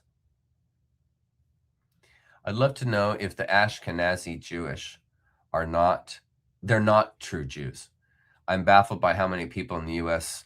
are Ashkenazi Jewish, Arkixit. They can take in many positions. Yeah, but the true Ashkenazi, they took on, remember the story of the KM. You could, that's fine here. Remember of the story of the KM. They took on the Jewish costume. Remember, they were given a choice by the Russians. They were given a choice by the Russians to become either Jewish, Christian, or Islamist, I think. And they chose the Jewish religion. And they put on that costume and invented this Ashkenazi Jew. It's an invention out of the Khazarian mafia. They're not Jews. They're not authentic Jews. It's all a fake. It's all a con. It's all a con. Egregores tame people. Do you think we are going feral in this awakening? No, we're awakening, Bo, and in my opinion, we're not going feral. We are expanding and becoming. And it is the egregores that have kept us from expansion, because the egregores have made us or caused people to believe things like their immune system is so bad they have to get shots just to stay alive. That's an egregore. That they're such a dirty sinner that they have to pray a certain prayer and believe in a certain God in order to not go to hell. That's another egregore. That you're a dirty carbon generator. That's another egregore. We are surrounded by egregores. We were given egregores in regards to staying healthy. Remember when they told you to eat grains most of all to stay healthy? Remember the food pyramid from the 70s? And remember at the bottom, the one that you were supposed to eat the most of everything is grains. Everything's an egregore. Difference in sentient being and conscious being. Well, you can have conscious and not have sentience. A rock has consciousness, but there's no sentience there. And in my opinion, sentience would be something that knows it's sentient. And to me, a rock is simply just straight up archaic consciousness. And the way you know it's conscious is that you can knock on a rock and it makes a sound. It responds. This is consciousness. Consciousness responds to external stimuli. So sentience comes into play when you move into this advanced 2D, 3D, 4D. That's where your sentience comes into play. To know that you know, to know that you're aware. Yeah, to know that this is an illusion, an illusional world. Good question. There was one in here I wanted to answer here. Jay, hey, what's up, Jay? Chuck, once we have graduated from this great awakening, is there a chance that we can fall back to an STS society like through another reset similar to fall? Okay, so here's my thought on this, Jay. To me, what we're going to is a world earth transformation. So in other words, our energy as a collective is going to be so high and so STO that we're going to do the reverse of what happened to Cantech. So Cantech became so STS that it imploded. And since the universe is balanced, and I feel that all these things happen in a balanced sense, to me, we are going to be the antithesis of that. This is going to be the emergence of the human collective and society, and we're going to raise our awareness so high that we're going to completely shift the energy of the planet, and it will never go back to the low frequency that it was before. We're going to ring the bell. And it is the society, it is us, it is human beings that are going to do this through our awareness. Through our awareness. And the more we awaken and the more aware the society becomes, you see, the planet changes. Its ecosystem changes. The way it behaves changes. Where it's going, its faculty changes. Everything changes. And our science and AI is going to increase more so tremendously over the next 10 years. And that will allow us to protect the Earth, which is what's going to be required to stop the meteors and crap that's been coming in and destroying the Earth time and time again. We're going to develop our technology as human beings and AI so well and so effectively that we'll be able to keep the Earth from ever having any kind of those cataclysms again. In fact, I think it's going to go so far as to say we will learn electromagnetics so effectively that we will stabilize the planet with our technology, much like the Earth has been doing, or the moon has been doing, but we'll be doing it in a way that's not SCS. Is this a good cycle like before when humans were more into meditation than tech like phone and other low vibration stuff? I think that we are just going to transcend and move through tech in the same way we moved through the Industrial Revolution. And we will learn to simply integrate it in such a way that the same way that we learn to integrate a car, a combustion engine, a cotton gin. We're going to learn to utilize AI in such a way that it will exonerate and bring about and expand our humanness. How's that for big thinking? No, it's not going to be what many think and fear that it's going to be, and that is that AI is going to take us over and we're going to be done for.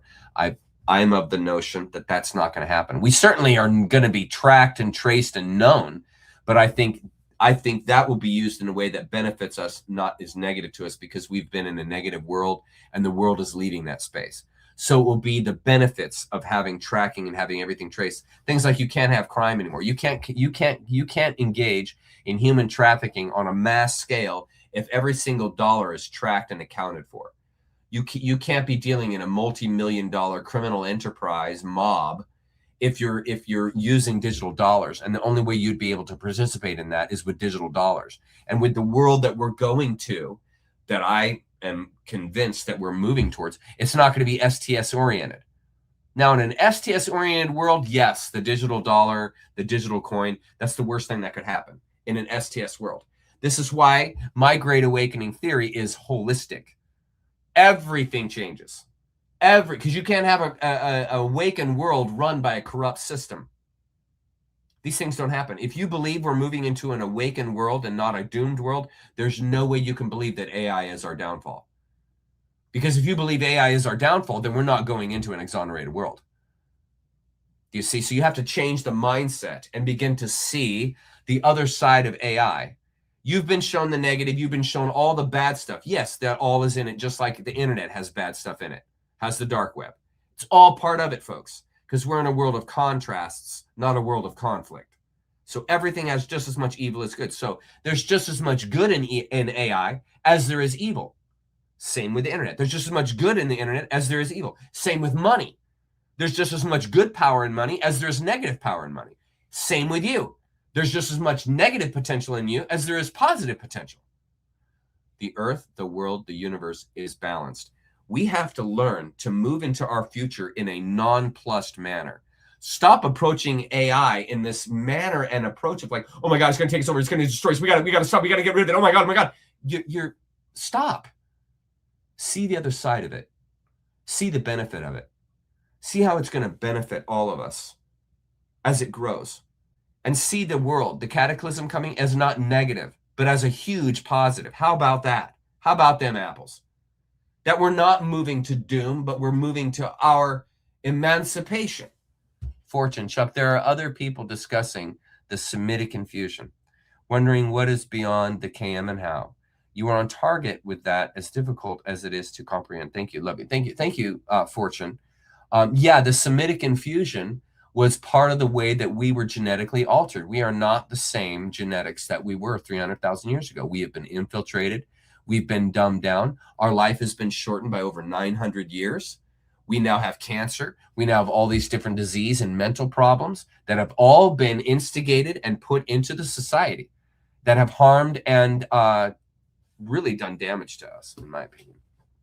But we're in the process of recovering. We're in recovery. We're all drug addicts in recovery. And that's why it looks so bad. Walk into the first day of the drug addict clinic, okay? You want to think the world is falling apart. Look at all those people that are trying to quit drugs. Think of the world as the same thing. Look at all these people that are trying to quit the old way, their old religion, their old science, their old God. No wonder it's a mess, you know? It's the first day. We're in the first years of it. And it's a long-term turnover. This is correct, Bo. AI is indeed a tool. Sorry. Turn on that question again. Sorry. AI via Cassiopeia info has elaborate info on organic portals and pull shift. Yeah. If you guys want to, you can load in one of the things that Shan does, which I think is a great idea. Shan loads in my lectures. He takes transcripts and he takes my slides, and he's got this whole conversation that he's doing about me with Grok. So whenever I finish, he goes and takes everything that I say and he puts it into AI, and he says, is what this guy's saying true? You know, is this a bunch of crap? You know, what he said about this, that, and the other, you know, and this is the right thing. This is what all of you should be doing. Shan goes in and gets a second opinion about what I say. And so he's got this whole dialogue that's been going on with Grok. And that's one of the reasons why Shan decided to be a part of this, is because every conversation he had with Grok was telling him that what we were talking about here is good stuff. We're helpful. We're helping people. And so, yes, learning about organic portals, the pole shift, and these kind of things is very helpful. It's very helpful to remaining relevant to a society and not becoming plussed. Hi, Lindsay. Are you covering all the topics you listed last week? I don't know, Lindsay. I don't know. I think we will cover some of them, but I've got to tell you, love, this series is going to be awesome, and it's going to be extended because it's really deep. And if there's anything, in my opinion, that the world needs right now, is the feminine divine. We are societies that have been raised in male dominance, the male ego. We are societies that have been raised in dominator culture, war culture, hate culture, racist culture, and this is all anti that. The feminine is all anti all these diseases that we've had. I'm not saying it's the end all be all, but I'm saying that we need a lot of renewal when it comes to understanding the importance of the feminine divine. We really do. Because this is a patriarchal society. Look at all the Western religions. They're all male dominant. They all got male gods.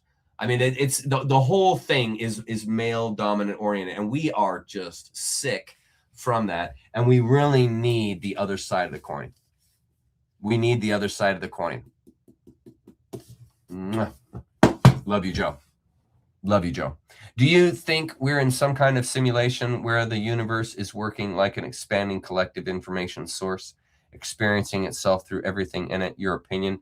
Do you think we're in some kind of simulation? We could be. If we are, it doesn't bother me because I'm all in now. If I'm in a simulation, fine. I'm getting the marrow out of it.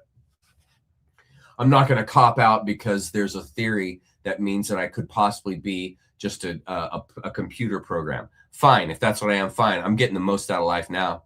I'm living it up now. I'm sucking the marrow out of life now, even if it's a simulation. This, to me, that's the appropriate attitude, because essentially you can't answer that question. You don't have enough data to know if we're in a simulation or not. You can get data that'll definitely support it. You can get data that definitely doesn't support it. Both sides. Again, we're in a holistic universe. Everything has power on both sides. And so in my opinion, the default answer to that is just go for it in your life, full send. Who cares if you're a program? You're here now. You're feeling. It's real as far as you're concerned. You can feel it. You can experience it. You cry. You have emotions. You have happy and elation. Go for it. Get all of it out of it. Even if it's a simulation, who cares? Give yourself to it and be sincere in life. Give yourself completely. Next question. All good? Lay it on me, Stacy. Here we go. Real Shan. AI distrust is of a similar aspect to the religious. Yes, because AI. So, how to put this? So, let's say like you have an individual that was raised in the church, and they spent their entire life going to church every Sunday, going to Bible study on Wednesday nights every week. All their friends are Christians. They're involved in a Christian ministry for their job, and all of their spouse obviously is a Christian. So if a person is in that space, there's going to be a natural distrust and resistance to anything that's outside that space. For instance, if I'm raised old school in 1970s, which I was, where there weren't computers, there were no phones, there was none of that stuff. And so when that started to come out, I remember in the 70s, there was all kinds of articles written that the end of the world was coming because of computers.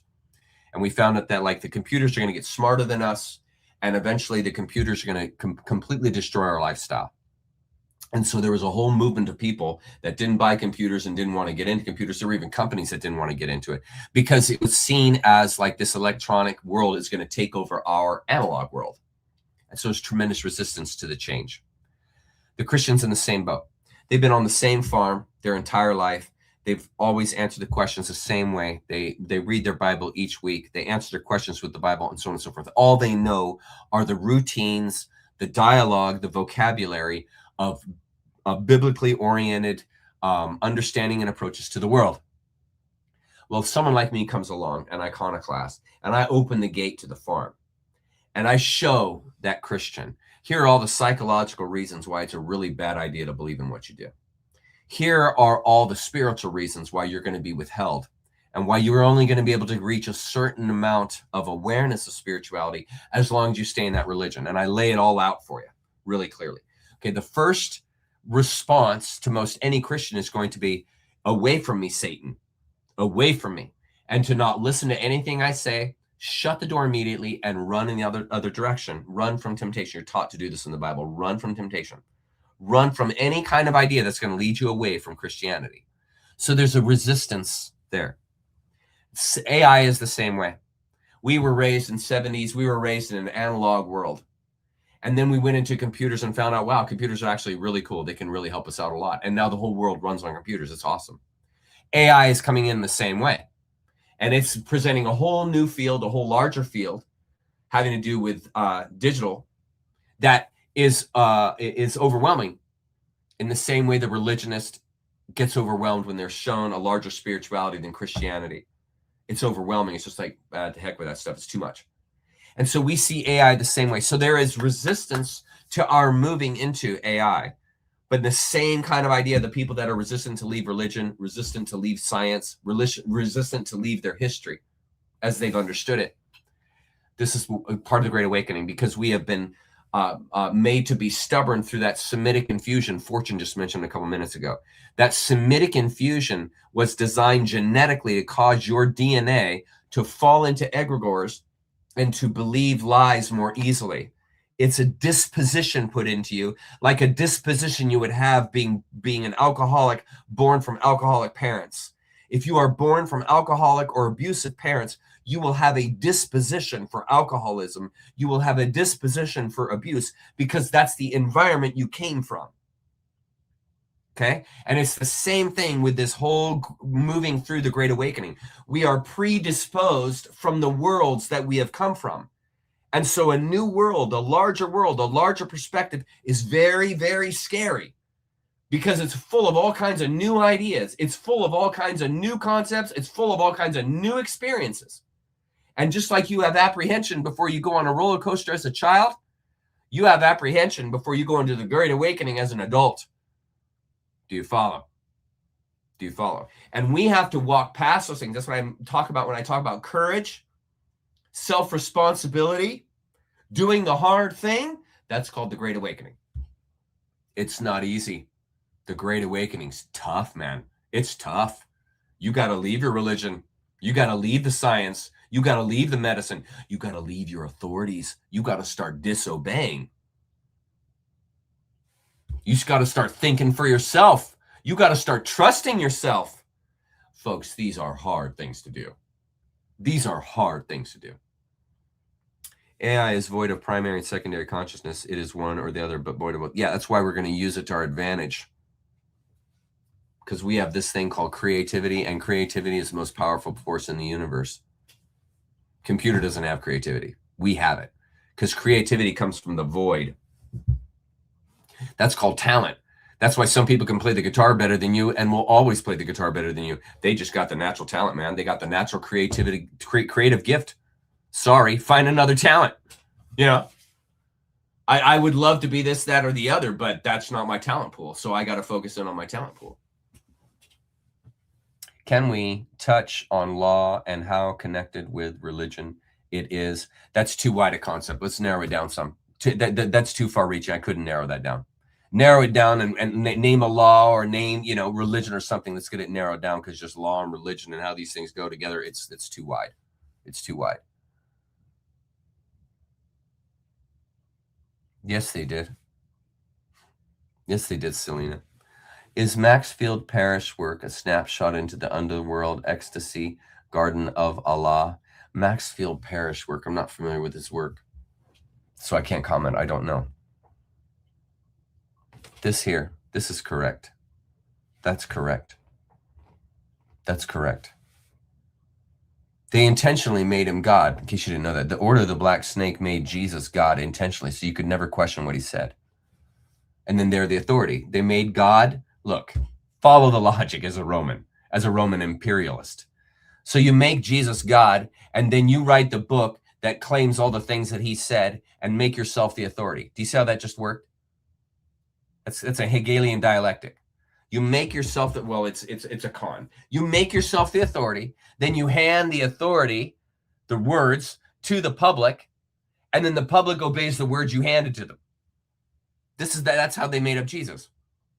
And they said, here are the words that Jesus said, and you can't question any of this because these are the words that Jesus said, and we're the authority, so we know what he said, and you can't say anything about that.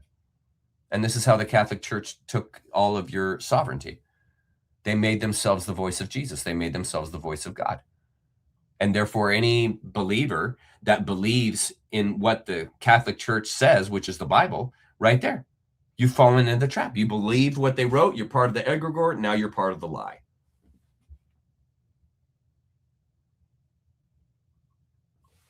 What is this? What is happening here?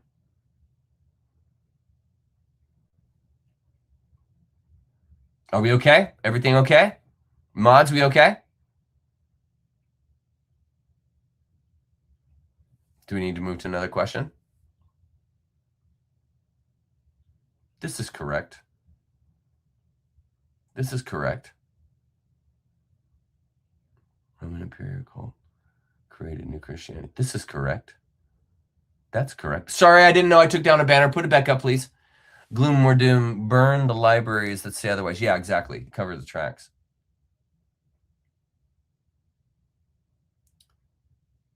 Is this a good cycle? What do you got, rulers? Is this a good cycle like before when humans were more into meditation than tech, like phone and other? It's just the changing relevancy of the society. So every society in our past, as we developed, had its own tech, its own speciality. And it just depends on when you're born, where you're at in time and life, that determines. But it's all the same. We've been in a 300,000 year cycle of emergence, cataclysm, emergence, cataclysm. A genetic changes, re-release into the society, more genetic changes, regiciting, putting alien DNA. We have been worked over. We've been worked over. And so it has been the same for 300,000 years of our being worked over and recovery, worked over and recovery. And this time, my opinion, rulers, it ain't going back. This time, we make the permanent change because society awakens. I'm convinced the human populace, the human beings will awaken and we will save ourselves. And that is going to stop the cycle. The Great Awakening is that all are seen as God, but my own kingdom is mine alone and supreme. What kingdom do you want? Well, you can have an even wider concept of God in that nothing is outside or nothing isn't God. So, I mean, if you want to label the Great Awakening that's fine. I mean, whatever you want to label it with. But the point is that the truth of the matter is that everything is God. What isn't God? What is outside of God? What is past God? Tell me something. Tell me something that's outside or past God. You know, it doesn't exist. So the pantheistic idea is the largest spiritual idea, in my opinion. It's bigger than polytheism, and it's bigger, obviously, than monotheism. The pantheistic idea is the widest swath in regards to understanding that all existence is spirit. Well, when I say that everything is God, I'm saying that everything is spirit. Well, that's pantheism. There's nothing outside of God. There's nothing that can get away from God. There's nothing past God. So it's a perspective thing. And it doesn't matter which one you line up on. Just make sure your perspective is wide enough to take in all the others. I think Rome was good, and when they got religion, became bad. Like, I don't think they were ever good, to be honest with you. It was a dominator society. It's in the same lineage as Babylon or Pharaonic Egypt. I don't think you could ever call a society that was based on the usurpation of land and the taking of others as good. And so we're going to move into that world where there's going to be a partnership situation We won't be run anymore, and this is going to take a while, but we won't be run anymore by dominator values. We'll run on human values, humane values. That's where we're headed, in my opinion. That's a changing of the world. Yeah. What time is it? Almost 7:30. Okay, cool. We're right about on time. We'll finish up here in the next 5 or so minutes. When Rome burned libraries of Alexander, they got on my permanent shit list. Yeah, I agree with you on that one, High Verbal.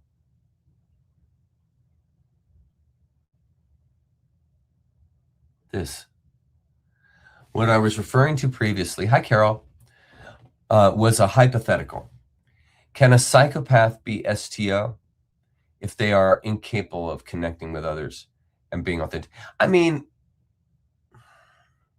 ultimately, it just depends on your behavior, your mindset.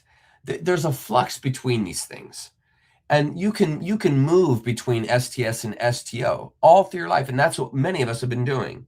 Is we've been STS and STO going through life back and forth, living a life of consumption, living a life of giving to others. And I don't think psychopaths are outside of that swath, because it's a wide swath. A lot of things can be considered STO. A lot of things can be considered STS. And since everything is behavior here, we're talking about the psychopath, it's just the point being, and this is what I would default to if I were you, Carol, just be concerned about yourself. Just widen your own perspective. Let other people work out how they're going to work it out. You just concern yourself with yourself, just like me. I just concern myself with myself and my perspective, making sure it's as wide as possible. And then hopefully other people will feel similarly. If they don't, it's okay. It doesn't matter. It's not my job to change them. But it's my job to shine light. It's my job to radiate. It's my job to share the truth as I understand it in a nice, kind, and loving way. Yeah. They're both bad, just so you know. They're both bad, just so you know. Oh, sorry, I didn't know. There it is. Okay. I just watched a video, ABT Aether, which said the Atlanteans took Tartaria down. What do you think about this? Well, no, according to the Cassiopeians, or there's a disagreement. I won't say it's flat out wrong. I'm just going to say that there's a disagreement here. So according to the Cassiopeians, Atlantis blew up, or sorry. Atlantis was completely covered over by a flood, and it's my understanding that Tartaria was after that. That Tartaria is recent, like Tartaria is like 17th, 16th century, and going back from there. Like it's recent, as far as I understand, and there's been a slow removal of it, like destruction of it. And so Atlantis was, what would that be? 13,000 BC would be when Atlantis was destroyed. And Tartaria, I'm sure, probably was around at that time, because Atlantis was just a little island and the world's a big place, and there were other places that humans had developed and formed societies. So it very well could be that Tartaria was part of the societies that had formed outside of Atlantis. This is one of the ideas I've had of recent, was that Atlantis was really just this island in the Atlantic Ocean that was filled with a populace of aliens from another planet that wanted to take over this planet. And they had begun that process, and Plato begins to talk about that when he says that they were already on the mainland and they had already won some pretty major battles on the mainland from the island. In other words, they were moving in. And then they lost. They had a big battle around the Mediterranean, and they lost. And shortly after that happened, all of it was wiped out. All of it was wiped out. But I don't think that the flood that happened at that time covered the whole globe. I think it covered most of it. And I think there were some societies that escaped, obviously. And that these societies that are not related to Atlantis became Tartaria. And Tartaria existed outside of the Western influence and development, much like the Pygmy Indians have stayed outside and separate from Western development. And I think Tartaria was one of those groups. It's a good study. Tartaria is a good study. Are you guys good? Are we good for this week? Do you guys want to end the evening? Have we had enough? We covered a lot of mind stretching tonight. To see ourselves and others requires abandoning how we perceive ourselves in the 3D. How do we do this without abandoning necessary awareness? Is that 4D level compassion? 3D is in compassion for sure. 4D is the spiritual world. 4D is the no form world. But the contrasts and the motivations and emergence continue. It's just in a spiritual world rather than a physiological world, rebuilding and growing from physiology and from physical nature. 4D is pure spirit. There's no physiology there. There's no physical there. 4D is spirit. It's pure spirit. No way to really put it into words. So I don't know if this is true. To see ourselves and others requires abandoning how we perceive ourselves in 3D. I mean, I'm seeing myself in others. I'm not abandoning the 3D. If I see my spirit in others, I am integrating the 4D into the 3D experience by having that experience with that other and realizing the 4D within that 3D experience. So it's important, in other words, to have the 3D separation experience because that entices, that evokes the 4D. So I'm not correcting here, Fortune. I'm just saying that these are one and the same. There's no separation.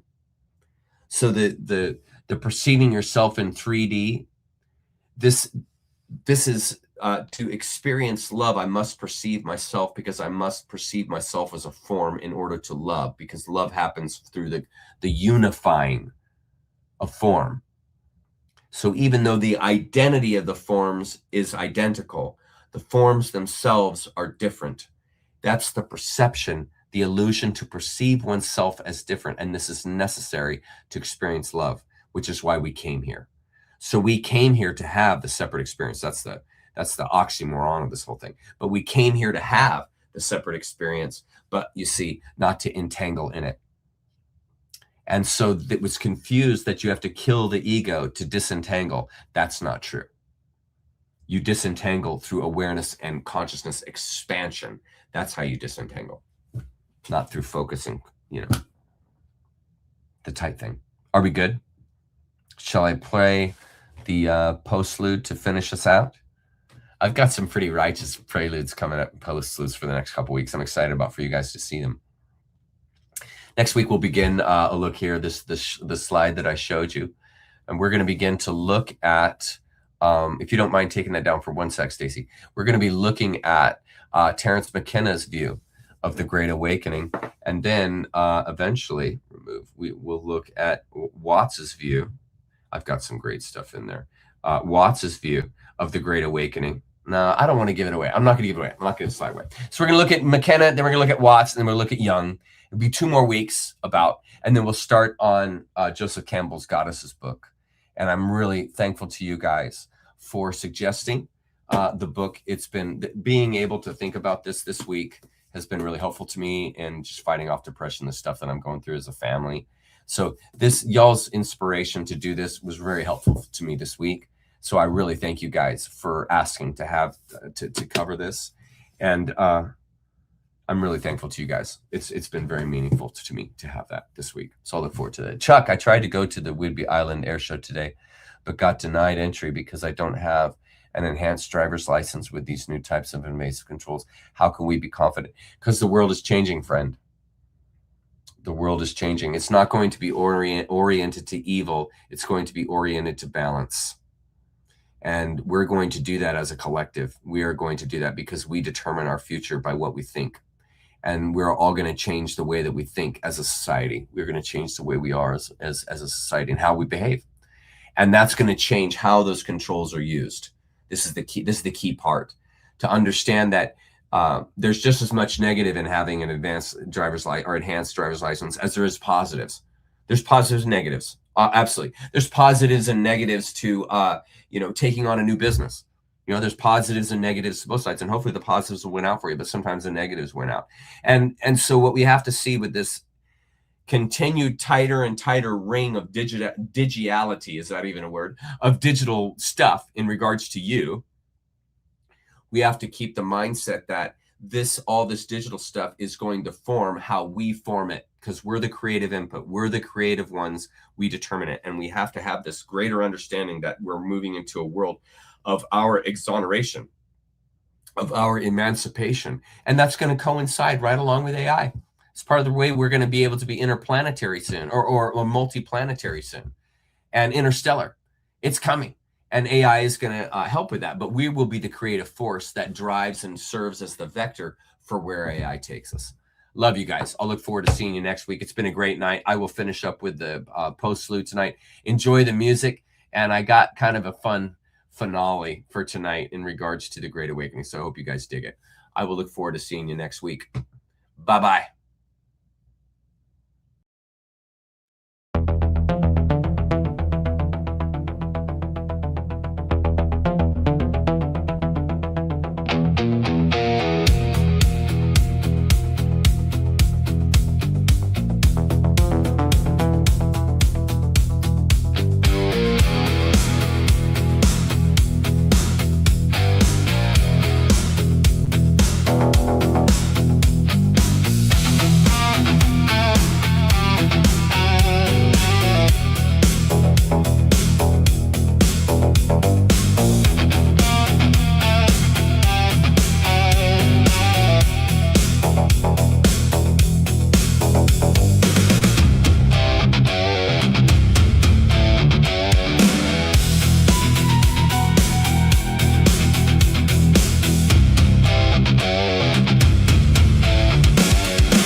Because waking up is for adults.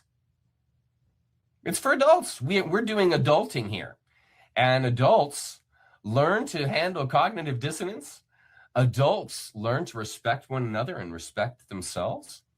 And adults have adult conversations. And adult conversations involve subjects that you may not like or that you may not agree with. And part of being an adult is hearing those, accepting that. Doesn't mean you have to believe it.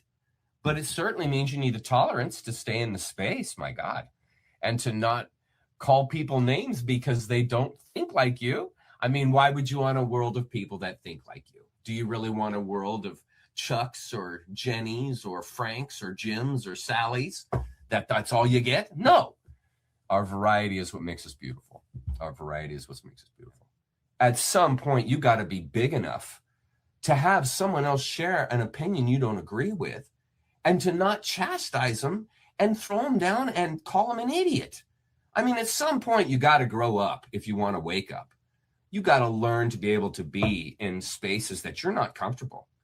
This is called being an adult. You know, you're not going to transcend into the Great Awakening if you're still crying because somebody doesn't believe in the God that you do. I mean, if you're that small in your overall mental faculty that anyone that doesn't believe in the name of the God and in the God and the religion that you do is somehow less than, going to hell, or can't know God. I mean, how awakened are you? Honestly, you know? This is the Great Awakening, folks. This is the Great Awakening. And it's not about any one religion. It's not about any one person. It's not about any one belief. It's not about any savior. No one's coming to save you. It's not about any one group that's going to come over the hill and save you. Here comes the cavalry. Knock that nonsense off. You know, it was interesting. This week I read a post from Archaics. I think he posted it today, actually. I was going through some of that this morning. And it was really interesting to hear what he had to say. You ought to go check out his X page. And he listed out all the quote unquote beliefs or convictions that he has. And it was a very interesting read.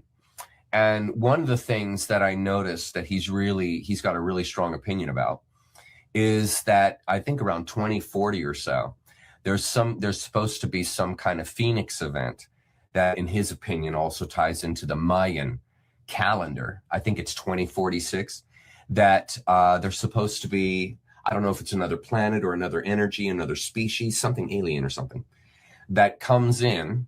This is according to Archaics, and it's going to change the orbit of the planet, and it's going to change the seasons, and it's going to be a big cataclysm. Now, I respect Jason, and I'm not questioning what he's saying here. It's totally fine for him to hold that opinion. That's great. You know, I'm sure Jason doesn't expect everyone to believe him, but Jason certainly should be convicted in his studies and what he's uncovered. Full respect, 100%. But here's the and the reason why this love this shout out thing spoke to me.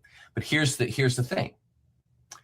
In my opinion, here's the big chasm between me and most people that are on YouTube and X and stuff.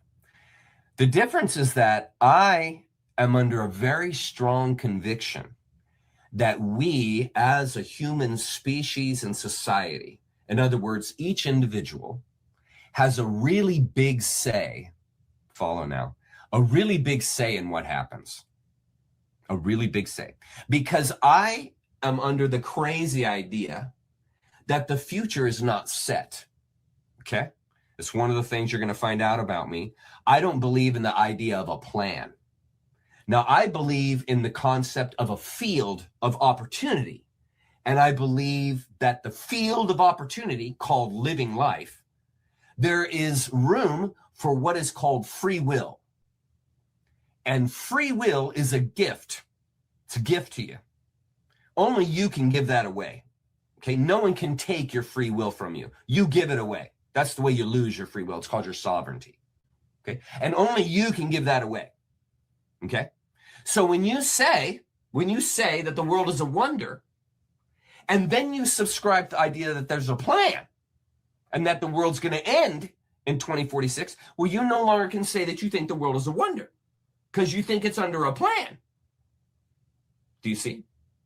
So you can't approach the world and your ontology thinking it's a wonder, it's amazing, that what you think is what the world becomes.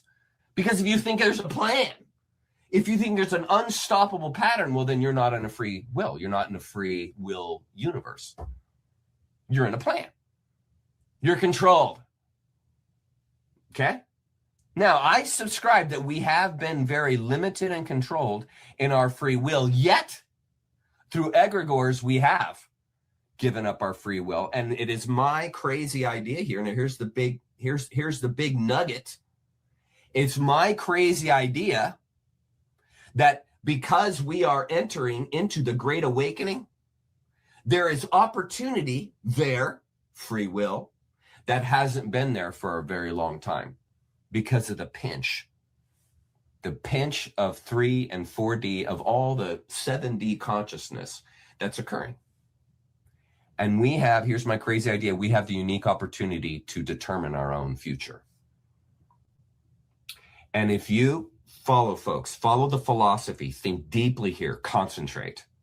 If you really believe that you have a free will, and you really believe that this is a free collective in the etheric sense, you can't subscribe to that and remain congruent if you think then we're also in a plan, a doomsday, that whatever it is in 2046 that's coming can't be stopped.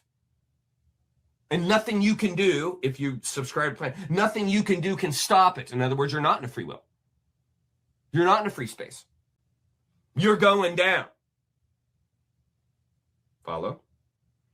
So I am of the notion that we are in a holistic universe. And that means that universe is balanced. It doesn't mean it's fair, but it means it's balanced, which means for all the good there is, there's just as much evil. And my rub is that we as creative capacity beings, right? Well, creativity requires free will, does it not? And if we are creative capacity, free-willed, sovereign beings, how can you align that? Please follow. How can you align that to a plan? To a destiny that can't be changed? And so this is what nature creatures doing, is we are a part of what it takes to access that opportunity that's coming. In other words, if you want to access the Great Awakening, you yourself will have to do the homework of releasing from your assumption. Then you access the Great Awakening. Now, if we want to access as a collective our free will, well, friend, there's some responsibility that goes with that. There's some meriting involved. And so we merit the Great Awakening. In other words, if the population doesn't wake up, then by God, then that's exactly what's going to happen, is what archaics and the Mayans and all these ancient societies predicted. That's what's going to happen. Because the society has to regain their free will, which means people have to take ownership of their own life. They have to take on self-responsibility. Can you believe that? You have to take on self-responsibility to enter the Great Awakening. Can you believe that? In other words, don't be asking for a savior. That's not responsible. The responsible approach here is self-responsibility, not giving your sovereignty away, not praying and asking, hey, come and save me, God. Hey, come and save me, Allah, Jesus, Yahweh. Because ain't nobody coming to save you. You're in a meriting society. You're in a merited world. And so this is the very deep, very large picture that we are approaching here, that I am attempting in nature creature, is to instigate. Here's this great word I have: to evoke out of each individual and the collective this crazy idea that we are going to control our own future. That if we simply have the courage to take back our sovereignty, that we will then again we will merit the free will that is required to grow. And so, in my opinion, I really appreciate the work of people like Jason and people who are really doing the research. I love it. We need people like that. Absolutely. But if we're all just researching the past and then predicting the future and just saying, well, here it comes, Ain't nothing you can do about it. 2040, 2046, here it comes. Then you've given up at that point. In my opinion, you've taken all that research and education that you spent your freaking entire life. I'm saying the general populace, I'm not pointing out Jason. I'm saying that you spent your entire life accessing, and you're then resigning to it. Why? You're a free-willed creature. You don't have to fall into the patterns of the societies that lived before us. You don't have to fall into the cataclysm that they did. You can change the world.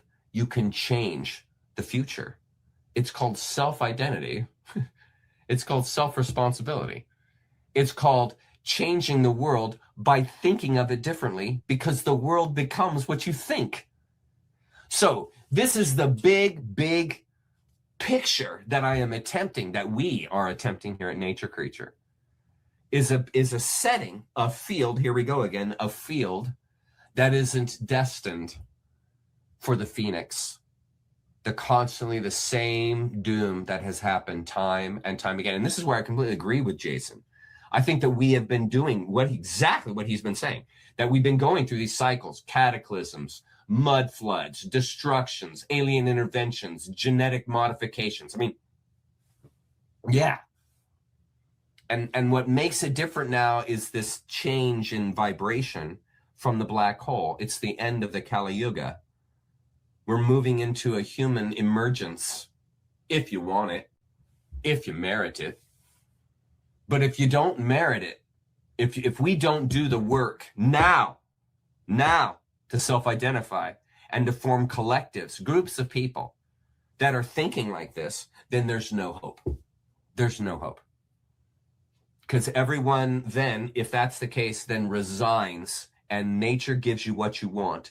And if you resign to being destroyed in 2040, if you resign to, well, that's what's going to happen, bummer Bob, then you've given away your free will.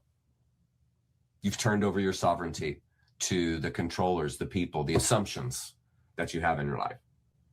You haven't left the doors of opportunity, the doors of perception open, the field open for you, so that you can have a different future. Because you only reinforce it and lock it down when you predict.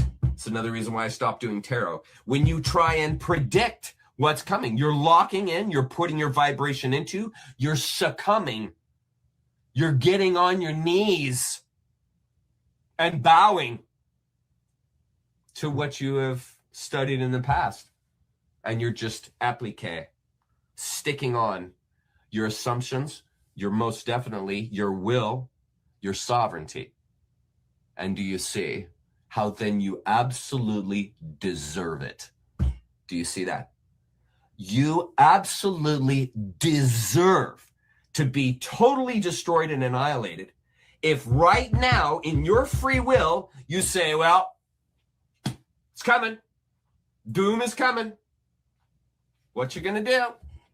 All the evidence shows it. You're a fool not to believe it. You see? Then you merit that destruction. You're saying, I give you permission. Let me fall down on my knees. In fact, let me get on my face and prostrate myself. Give up my humanity, my humaneness completely by my own free will. Now this, friend, is the bigger picture. This is the bigger picture. And if you are operating on a smaller picture than that, you will succumb. You will succumb to the smaller picture, just like a Christian succumbs to the smaller spirituality in that religion. Same with the Islamist. You succumb. You give away your sovereignty. You give away your free will. See, there it is. Self-determination. Exactly. Exactly. That's why every week with you guys, I encourage all of you to think differently, to not give away your sovereignty, to not give away your future to a past. That's called fear. And if you live in fear and you embrace fear, guess what? You have just merited a fear-based life. And guess what a fear-based life has in it? A doomed destiny. Goes hand in hand with a fear-based ontology. Do you see?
dirty little fingers in everybody's pies.